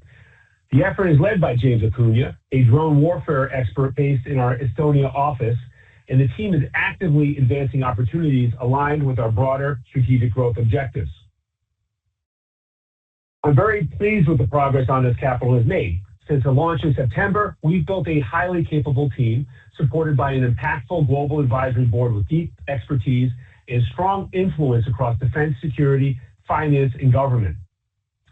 That foundation has allowed us to rapidly expand critical relationships across U.S. and NATO countries, ranging from government and defense organizations to supply chain and integration partners, as well as like-minded financial firms and investors. Similar ecosystem relationships are being established and advanced directly on the ground in Ukraine. As this ecosystem has come together, our investment pipeline has grown meaningfully and now translating into real, actionable opportunities. We have over 300 companies we are tracking in our database and are active diligence on 9 specific opportunities. we expect to fund our first investment in the first quarter of 2026.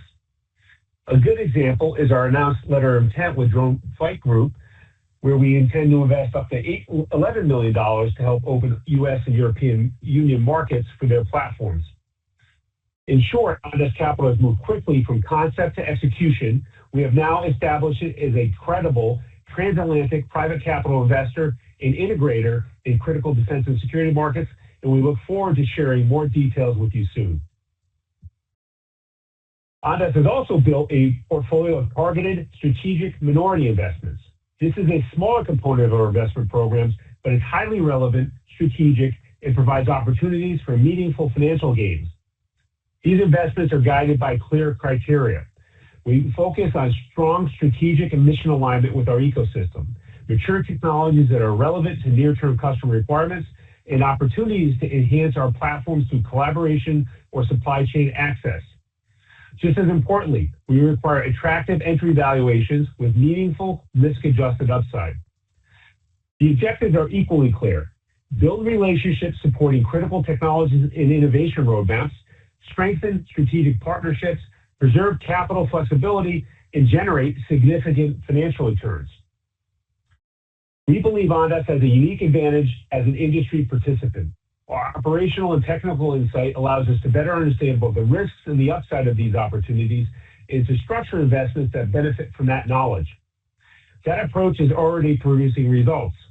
Since our initial investment in September, our publicly listed portfolio, which includes LightPath, SafePro AI, and Copen, has generated an 85% unrealized gain, validating both our entry discipline and our understanding of the underlying business dynamics. We also made a larger investment in a private company, PDW, based in Huntsville, Alabama. While private valuations are not marked in the same way, we believe PDW represents an excellent long-term opportunity with strong performance potential, and we will likely provide multiple avenues for strategic collaboration over time. Overall, these minority investments complement our platform strategy, delivering financial upside while strengthening the ecosystem around Ondas and reinforcing our position as a scaled, informed, and disciplined participant in this market. I want to now turn to the financial outlook, and as I do, I want to thank you again for being with us. We've covered a lot today, and this is the final section before we turn to investor Q&A. As we outlined last July, and as we've discussed throughout today, we've made significant progress operationalizing the business at Ondas following an extended period of technology development. That transition is deliberate and foundational. For many years leading up to 2024, our focus was on platform and solutions development, commercialization, and demonstrating product market fit. A couple of years ago, we transitioned to the service delivery phase, where we focus on advancing a scalable operating platform, building partner ecosystems, and expanding into high-value use cases across the United States and Europe. As a result, we will continue to invest heavily in our operating platform. That means OpEx will remain elevated as we scale sales, production, integration, field services, and support infrastructure. Of course, with new financial resources in place, we have the ability and the intention to push harder on both our core and strategic growth levers. Ultimately, this investment phase is designed to position the expansion flywheel. We expect 2026 to be a strong year of execution and scaling, with the flywheel accelerating meaningfully in 2027 and beyond as global operations expand and platform adoption broaden across defense, security, and critical infrastructure markets globally. We are on track with this plan, and the progress we've made gives us confidence in the path ahead.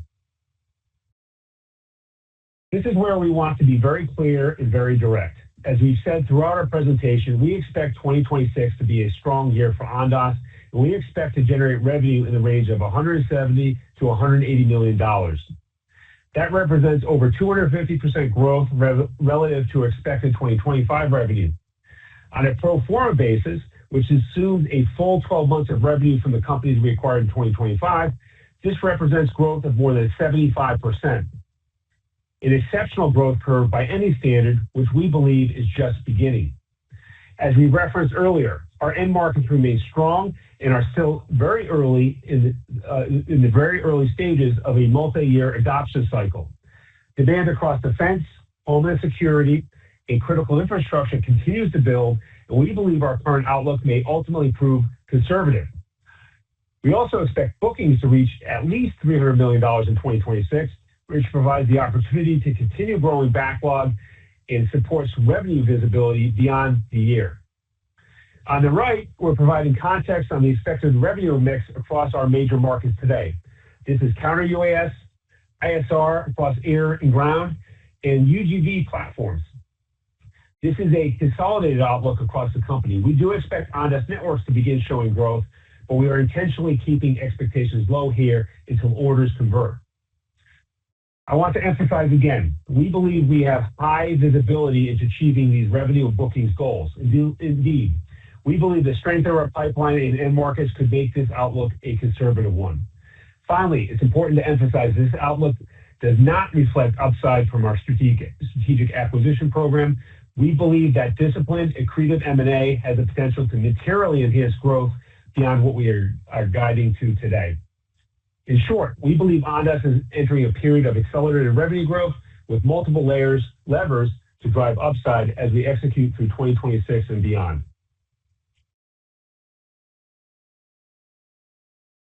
Here we want to share a few additional data points that frame how we think about the financial model as the business scales.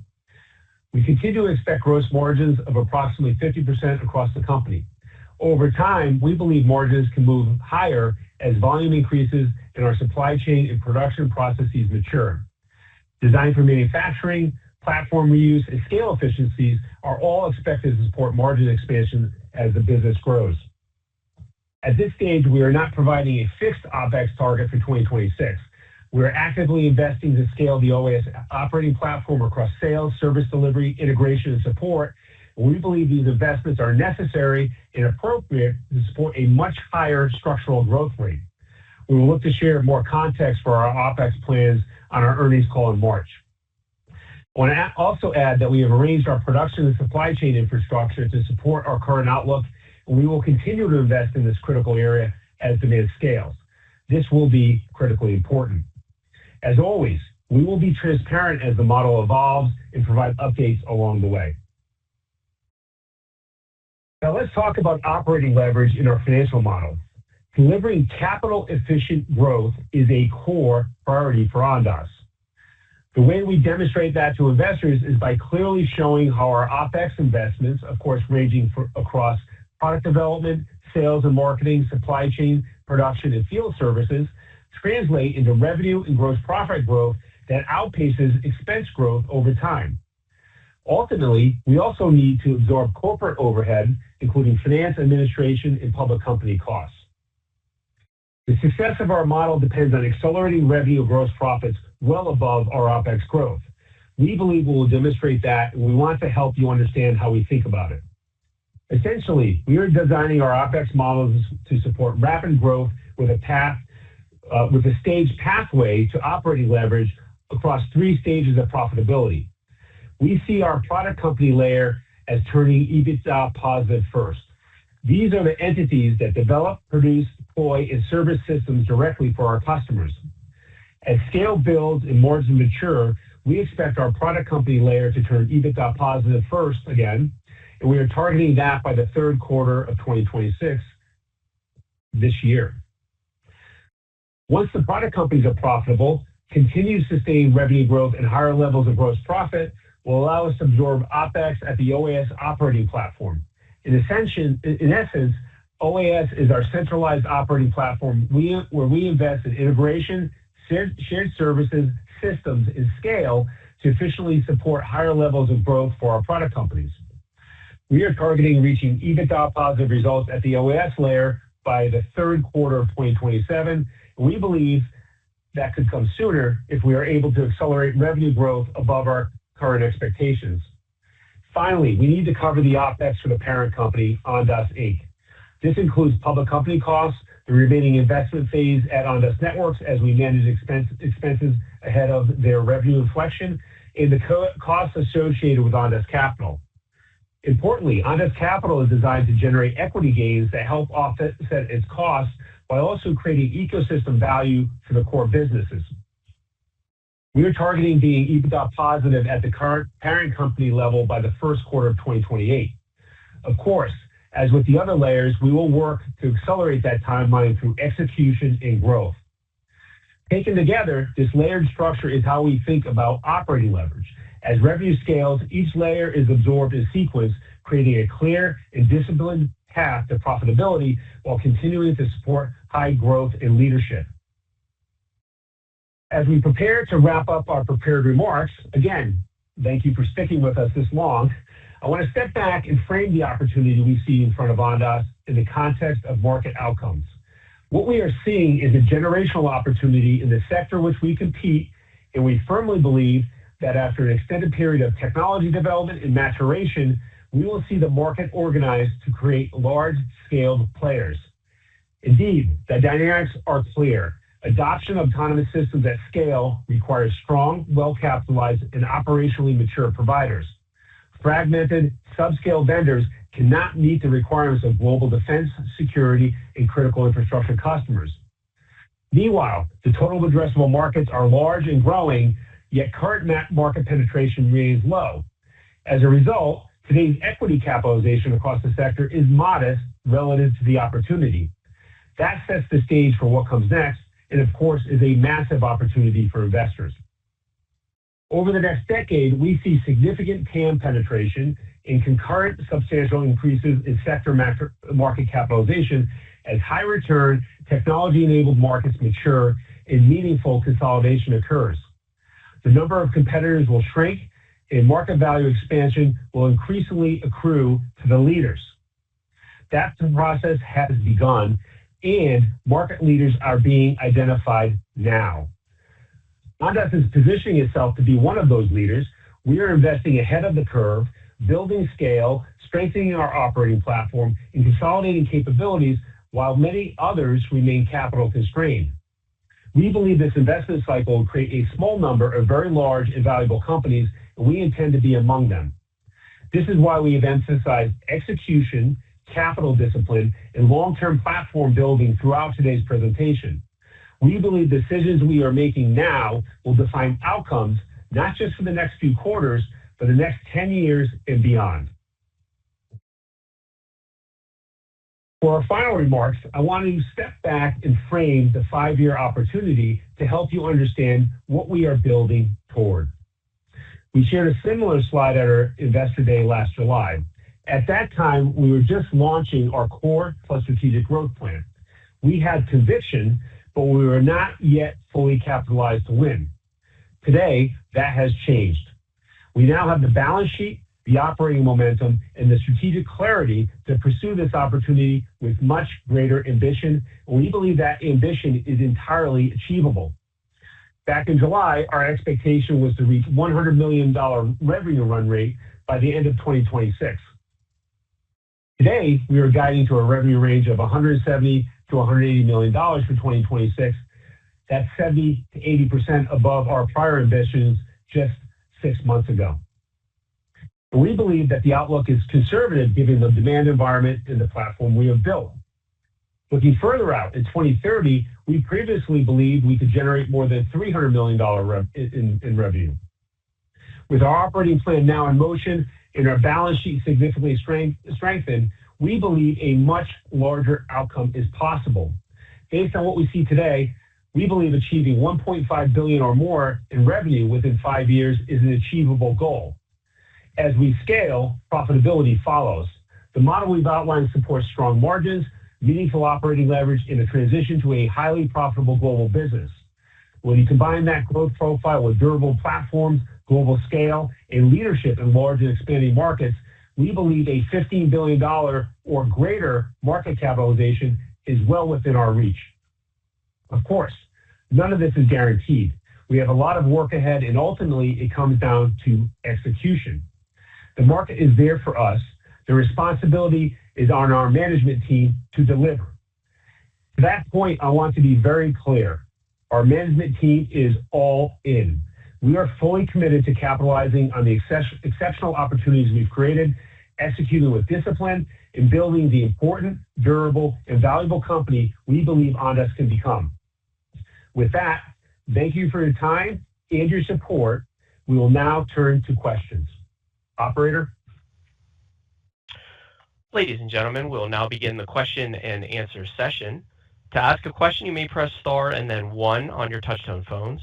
If you are using a speakerphone, we do ask that you please pick up your handset prior to pressing the keys.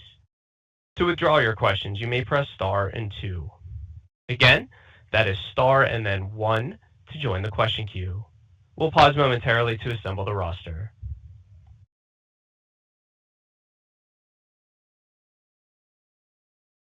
And our first question today comes from Amit Dayal from HCW. Please go ahead with your question. Thank you. Good morning, everyone, and thank you, Eric, for such a comprehensive review. Just in the context of the acquisitions that have taken place over the last year and acquisitions coming in 2026, how much of that product portfolio is commercial ready, and what are the plans for R&D spend over the next, say, 1 or 2 years? Yeah, great question. And, I think what Mark was emphasizing is what I'll emphasize, is we're focused in our strategic acquisition program on mature technologies, and not just mature technologies that have been validated as operational and valuable in the field by customers. And it goes further. We also have in our diligence, have the understanding that the customers intend to expand their business and deployments of the technology. So we're not by and large interested in early stage or pre-commercial technology platforms. That's not our growth model. In terms of R&D, I think you'll see us focus more on advancing the platforms and their capabilities, as well as focusing on the integration activities that Mayor spent a lot of time talking about in the systems of systems architectures where we're deploying the solutions we're developing for customers. Understood. The outlook, Eric, for 2026, is that spread across multiple deals, or is there any concentration in that outlook right now? No, there's not a significant amount of concentration. We do now have a broad breadth of platform technologies. I think you're going to see us for sure do very well in the counter-drone space with both the Iron Drone and Centrix portfolios. But you're also going to see us do very well. We've got quite a bit of momentum in product and market and customer maturity with the ground robots as well, the UVGVs with both Roboteam and Apero. In 4M is going to have a very good year as the demining operations start to grow. And we think that's going to be, just specific to that, we think that's a long-term opportunity that could be quite substantial. So I see it as a diverse pipeline that we're executing against. I see growth across the entire platform. Thank you. I'll step out of queue and maybe let some other people go. Thank you. Thank you. Our next question comes from Timothy Horan from Oppenheimer. Please go ahead with your question. Thanks, Eric. I have about 10, but I'm going to focus on 2. It seems like the defense. It seems like the defense industry is absolutely getting turned on its head, and I guess we can say the same for physical security and monitoring and on and on. Your platform, will all of your offerings be accessible from one platform? Are they very interoperable at this point? Great question, and they're very interoperable, not just within our architecture. So, for example, we can deliver Iron Drone or Centrix separately. We can deliver them integrated. We are working on integrating our drones, including the counter-drone systems, with our ground vehicles. At the same time, our systems are modular, and that is a very important market requirement. Which that means is if we're deploying them, very often we have to integrate with other systems that the customers either prefer or already have installed and are operational. So, for example, when we're deploying Iron Drone, if the customer has a detection tool, that's typically going to be radar or some other sensor, acoustics, optical, etc., to detect the threat of a hostile drone, we can plug into that detection tool or system and then be able to mitigate the threat with the information that system provides us. So it's both internal that we're interoperable in expanding that, of course, but it's also with the rest of the market. And in that point, how interoperable would it be for like a defense company or agency or army? How hard would it be for them to integrate this with their command and control systems or existing intelligence systems? Let's see, Mayor, can you add a little bit more color to that? Sure. Again, so we have a data platform and unified command and control. We can integrate with the command and control of the client through API, SDK, and so. And of course, we can integrate whatever is out there in the market from the detection through the effectors, soft kill, hard kill, but also drones, UAV, and UGV. We have our own brain and the unified C2, but we can integrate it whatever the client needs from us. Eric, it's pretty crazy what's going on right now, obviously, but is there any technology platform or business model or company that you're trying to emulate or look for guidance that's happened historically? Yeah, there are. I mean, I do learn from others and other even technology adoption cycles as to how these develop and strategies you can deploy both operationally and financially. Maybe I'll say this first, Tim. Most of the drone companies or robotics companies in the market today are sort of on that path of maturity that you've seen us on up until recently. That means they're engineering-led, smaller, subscale. But they are poised to see adoption. The problem is they don't have the operating platform and they don't have the balance sheet. That's an issue for them. That's an issue for customers, and it's not a small issue. Now we see, of course, you know a lot about our model. We see others trying to adopt similar operating and financial models. The marketplace has begun to refer to these companies as neoprimes, so I don't want to maybe highlight any one of them. But there's a handful, and there's a bit of a race here, I think, to do this, because as I said earlier, this is a generational opportunity to organize the market. So, I think at the end of the day, we're going to see this happen at an accelerated pace over the next several years. And we're going to be on the path to that small number of players. And I'd say it's unlikely that a new player emerges with some new mousetrap or even a financial model. Because to build this isn't just about money, and it's not just about technology and your engineering team, because all of this stuff takes a long time, not just to develop, but to integrate and then mature and bring to the market. So the platform we're building in Ondas is sort of on the cutting edge here, I think, of this opportunity. I'll get back in queue. Thanks. Sure. Thanks, Tim. Our next question comes from Michael Lattimore from Northland Capital Markets. Please go ahead with your question. Excellent. Thanks. Yeah, congrats on the big year and outlook. I guess, Eric, on the guidance for the year, 170 to 180, I think that's up from 140 roughly. Does that assume any new acquisitions, or is that just based on your current product portfolio? That's just based on our current product portfolio and the momentum we see in the business. Right. And then the expectation of $300 million in bookings, is that like a multi-year bookings, or what kind of time frame should we think that reflects? So those are the bookings we're expecting and targeting this year. And of course, we do want to beat that. But we think it's a good starting point. For some context, I think it's fair to say that the counter drone market is really poised for an exceptional year.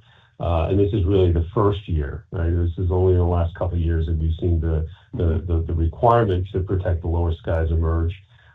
So, and the demand curve we see here is global. There's a lot of focus, particularly in the U.S. Markets and with U.S. investors on what's going on with homeland security and the FIFA World Cup. And of course, that's very important.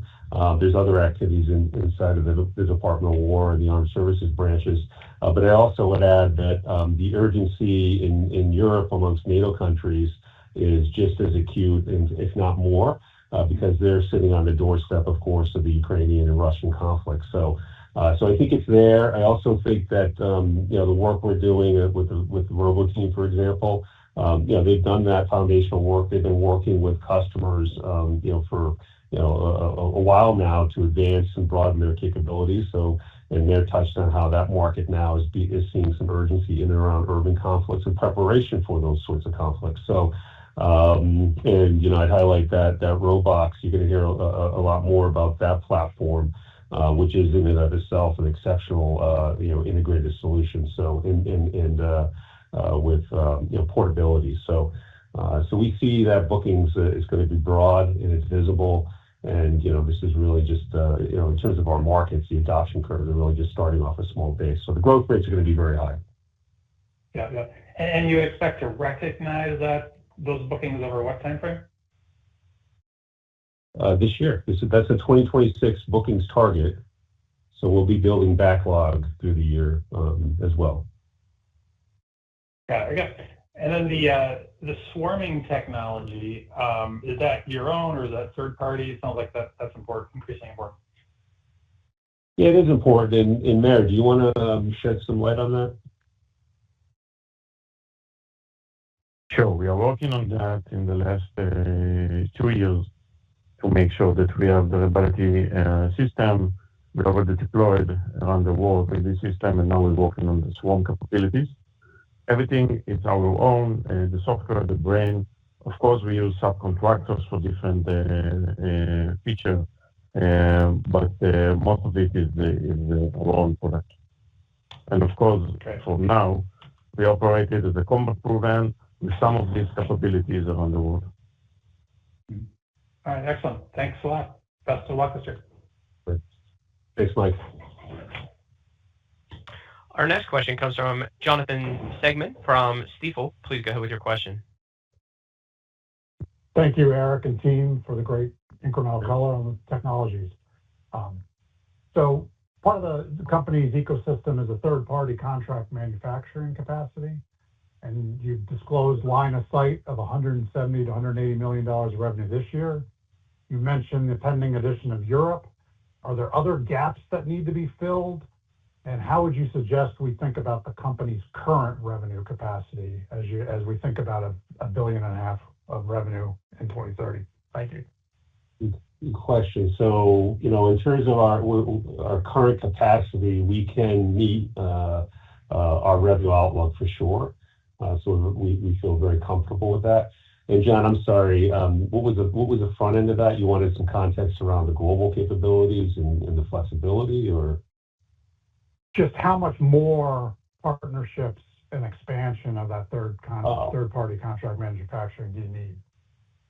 Great question. I think with this lineup, we're going to be, that you see on one of the slides we showed, I think we're going to be in good shape. At the same time, what we're seeing is a lot more interest from the ecosystem of folks who want to support us.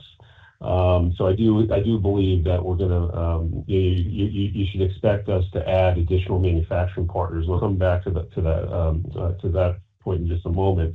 I want to highlight Heidelberg. We did make the announcement in December that Heidelberg was going to be an important partner for us in Europe, and they're very capable on the manufacturing side, as well as supporting customers in the field and helping support even the sales and marketing efforts in Europe. So we're excited about that, and you should expect to hear a lot more about that. We're working hard with them to put some more structure around that announcement.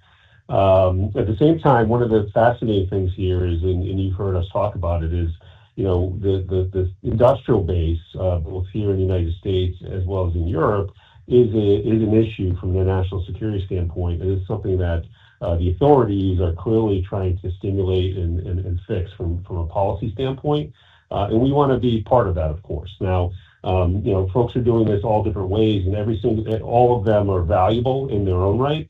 you're seeing a bunch of folks go and build vertically integrated production capabilities, right? So they own factories and they're doing it themselves. And I think that's great. You're going to see us do that in certain places as well.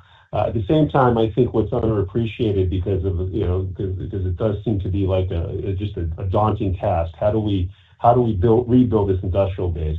And I think one of the unsung heroes here will be this contract manufacturing community, and because this is what they do. One of the challenges, however, is the big CMs of the world, and we have some of the logos on one of the slides. Kitron's another good example. They can't support a cottage industry, right? So if you're the CEO of the board of a major global contract manufacturer, and you talk to the Department of War and say, "Hey, we need you to build drones," they say, "We'd love to do that," right? The board and the CEO will say that, and then they'll say, "Okay, well, tell the business development folks, okay, we're good. We'll go build the drones, and we'll tell the drone companies, and it'll be all set." And the BD folks say, "Okay, well, there's 300 drone companies. They all want us to build 100 drones every 6 months. Which ones do we work with?" And that's the problem. And what I'm seeing here, as we literally in just the last 6 months, is that the ecosystem around supply chain and production is watching what we're doing and saying, "Wow, this is very interesting," because Ondas is building a portfolio of capabilities, and of course they're in the air and the ground. We're going to continue to broaden those platforms. We're presenting ourselves as a company that they can scale with, and I think that's really important. So I think the velocity of all this over the next 2 or 3 years is actually going to work to accelerate that maturation or the rebuilding of our industrial base. And that's the thesis, but I can tell you just anecdotally early on here, that does seem to be the case. So we're really excited to see that. Thank you. Sure. Thanks, John. Our next question comes from Maxwell Michaelis from Lake Street Capital Markets. Please go with your question. Hey guys, thanks for taking my questions. A lot of information to digest here, but I kind of wanted to go back to Project Hives and sort of the timeline around that. I see that there's kind of a larger long-term potential with allied nations, maybe starting out. I know you're in the development phase right now, I believe, and then scaling up further down the road. I mean, once you're kind of done with this first initial program, do you need to go through this whole development, integration, deployment phase, or does it become more plug and play with other allied nations, I guess? Okay, so a couple things. This program is expected to be 1 to 2 years, so we're going to do our best to accelerate that because it is of critical importance to the customer as well as to Ondas, of course. And then I would say that as we're thinking about taking this globally, you may see in different countries, because, well, first, I think the demand there is the requirement here for autonomous loitering and munitions infrastructure, which we call the Hives. We do think it's a global requirement, so the market should be there. And as we go into other markets, you may see some modifications required to meet local requirements.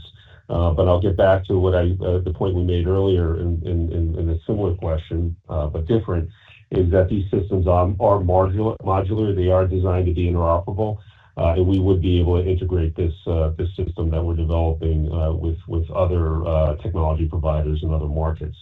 I'll ask Meir again. Meir, would you add anything to that? No, I totally agree with you, Eric. Everything will be in the future plug and play for future clients, of course, and it will be ready during the year. Yep. Perfect. And then just my follow-up question, we look at that 2030, I know it's a ways away, and it includes quite a few acquisitions. I assume that 1.5 billion in revenue. But is there a organic revenue growth rate assumption there from management? And I don't think you shared one in the presentation, but is there something you can help us understand kind of what you're thinking from an organic growth standpoint for 2030 or through 2030? Yeah, I will. And as I do that, I think one thing I'll highlight is that we have won that program, but we haven't gotten the first order yet, and it's we are expecting it soon. So the reason I'm saying that is it's not in our backlog. To that point. In terms of organic growth rates over the next 1 or 2 years, they're going to be just incredibly high, and the growth rates themselves will look off a small base. It's just going to be massive. Yeah. Now, if I took a 3 to 5 year view, I think the underlying growth rates here, from specifically what we're doing around unmanned and autonomous systems, is going to be easily 50 to 75%, and in some markets and products will be higher. We're basically just seeing the turn of an industry that I say collectively, not just Ondas, but many of our peers, been building foundational technology for a decade or more. So it's going to be a very strong growth environment. Awesome. Thanks, guys. Thanks for taking my questions. Sure. Yeah. Thanks, Max. Our next question comes from Matthew Galinko from Maxim Group. Please go ahead with your question. Hey, guys. Thanks for taking the time, and appreciate all the time you put into this. First, just on the 2026 revenue guidance, I'm wondering if there's any linearity we should think about and how that lands through the year, just given how we should be thinking now about 4Q and kind of that bump in 25. And I guess secondly, on that revenue, is there any networks assumed in the 2026 revenue guide? Any networks? Yeah. So firstly, there is a little bit of Ondas Networks in there. I put it kind of in $5 million. Into the Ondas Network side of things, because again, this presentation was designed around what we're doing in the OAS businesses. They are making progress, and there is opportunities for significantly more orders and network build-out visibility this year for sure. But as we have been, we're going to be waiting to make that assumption before we put it into our outlook in any meaningful way. So it is, there could be an inflection point there. In terms of, we're not going to get right now into the quarterly cadence here. We'll give you some. I think we'll be able to give you a better feel for that when we report the fourth quarter in March. Thanks, Eric. And maybe just kind of an oddball question for you, but obviously we're seeing some rumblings on the consumer side that the large AI adoption and investment cycles are kind of siphoning up some components. And I'm wondering how that impacts, or if it impacts, your plans to scale up production and meet, kind of those revenue targets. Is there any risk of component sourcing, just given some of the major macro stories? So I can't say no. But I think the visibility we have at the moment, we feel good about. The other thing I'll say is outside of the WASP, what we're building, deploying is not, the mass affordable systems, right? We're building and deploying systems, and they're autonomous systems with higher price points. So it's not a volume game. I think some of those pressures will be felt more on the volume side. And at the same time, if you think about that specific to what the Department of War is doing for dominance, I think it's fascinating and actually extremely healthy for the market. What they're trying to do is not necessarily just find the best performing drone, because I think relative to requirements, there's probably going to be a bunch of folks who can do that. What they're really trying to do is identify those who can produce at scale. And scale, quality, volumes, etc. Right, all these critical things you need to do. This cottage industry is not acceptable because it's the opposite of resilience. So through this work, we're going to find pretty quickly the companies that have the best capability and the strongest financial position. In many ways, is going to be a key determinant of that. And what that's going to do is also you're going to see some of that supply chain for sure, but it's going to be self-reinforcing. Because this cottage industry, as it matures, the supply chain is going to be able to respond much more efficiently to the growth of these markets. And I think we're going to try to do everything we can do to be a contributor to that maturation. Great. Thank you. Sure. Our next question comes from Mike Legg from Ladenburg Thalmann. Please go ahead with your question. Thanks. Good morning. On the acquisition pipeline, could you talk a little bit about the competition for those acquisitions and then also how you're valuing those acquisitions? Sure. So, firstly, I'll come back to what I said earlier, and it's a really important point vis-a-vis the competition, is the vast bulk of this sector, the unmanned and autonomous sector, is fragmented, right? It's small companies, and the vast majority of them, outside of a handful of well-funded competitors, are extremely capital constrained.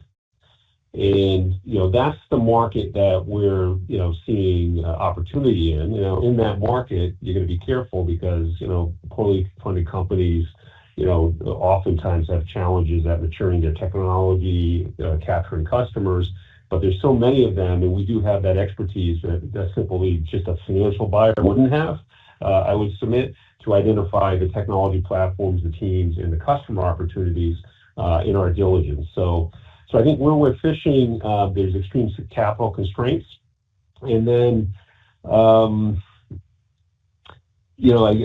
come back to that point about the financial players and the investors in those companies is, to do what we're doing, you have to make that investment that we've described in OAS. You have to have that relevance to the customers or the confidence of the customers that you can be, the scaled, mature provider of a platform that they're going to adopt for a decade or longer. Right? You have to go and convince the supply chain that you should be at the top of the line because you're going to be the partner they want to bet on over the next coming 3, 5, and 10 years. And I think what we're seeing is that there's not a lot of folks who can create that confidence. So there's not a lot. So in any event, I don't want to say there's no competition, but I think we are very well positioned here to execute this plan. And we'll see how that changes. But coming back to the question that Tim had, we do see there's a handful of folks who are beginning to get the scale, and I think we'll see them in the market.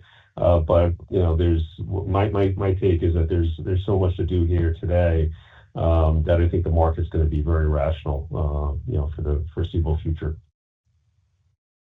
Okay, and how do you value them? It's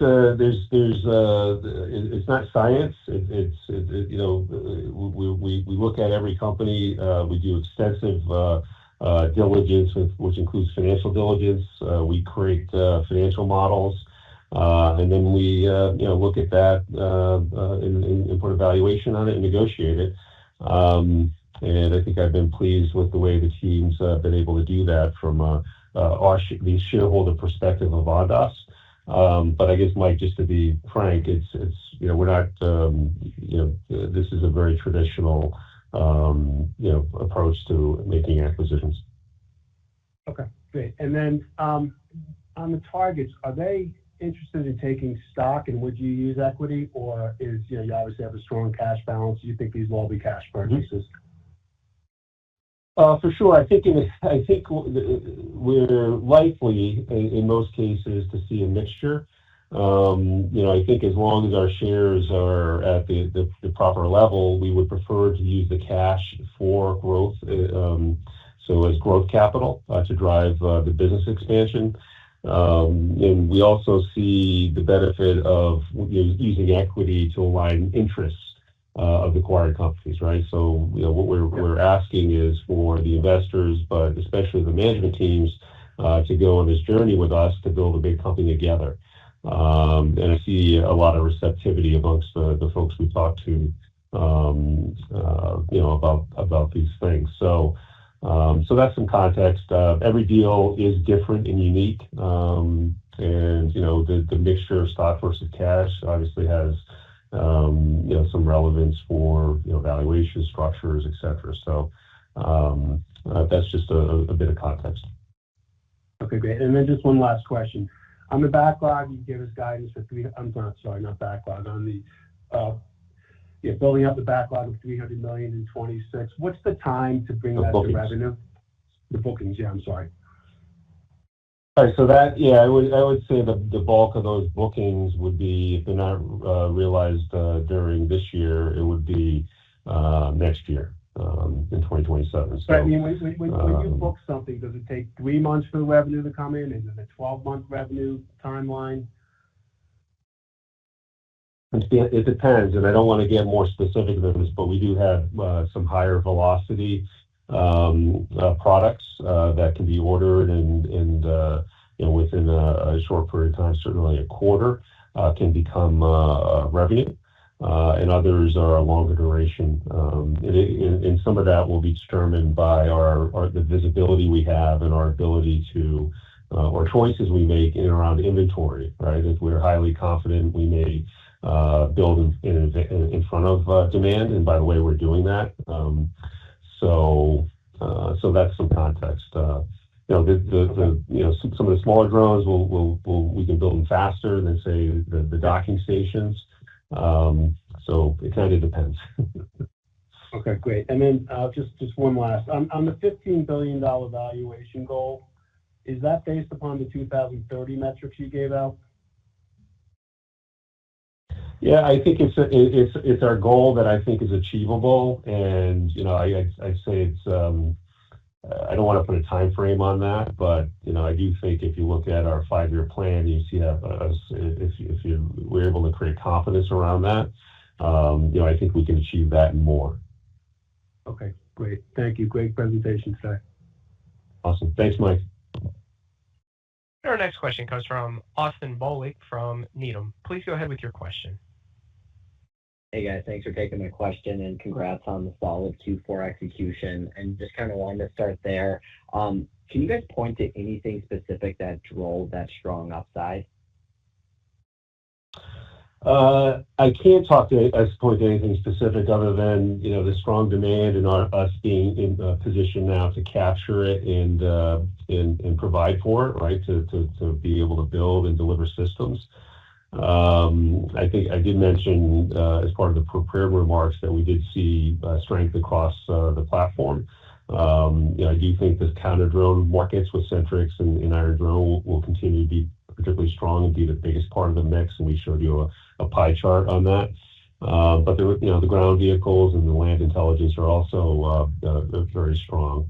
So that's the context. I mean, if I looked at in the year going into 26, we do think that's sort of a similar dynamic.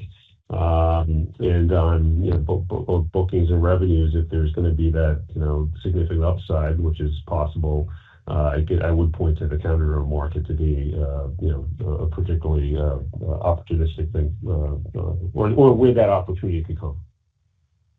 Okay, perfect. And you may have just answered my next question, but so just like thinking about back your Q3 earnings call, you gave a $110 million target, then with Robo Team added $30 million, so 140. But it definitely seems like there's a clear acceleration in some of your business segments. So like what's driving this kind of incremental 30 to 40 million new in probably just even like the last couple months?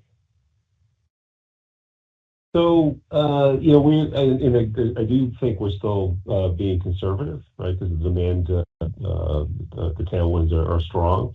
But I think we were conservative then. So that's for one thing. And then secondly, I come back to the same answer, where we're seeing the upside. Okay, perfect. And then a quick one, that 50% gross margin target, is that for 26? Yes. Okay. Well, guys, keep up the great work. Thanks for taking my question. Awesome. Thanks, Austin. And with that, we'll be concluding today's question and answer session. I'd like to turn the floor back over to Eric for any closing remarks. Sure, and I'll be succinct. Firstly, thank you to the operator. As we wrap the call, I want to thank you again for spending the time with us today. As we outlined, we do expect a very strong year in 2026, and we're leveraging that strong finish we had to 2025. And we're going to be, as always, communicative, and we're going to give you more updates along the way as this year progresses. So we hope you enjoy the rest of the day. We're going to get back to the important work of building the company. And again, thank you for attending.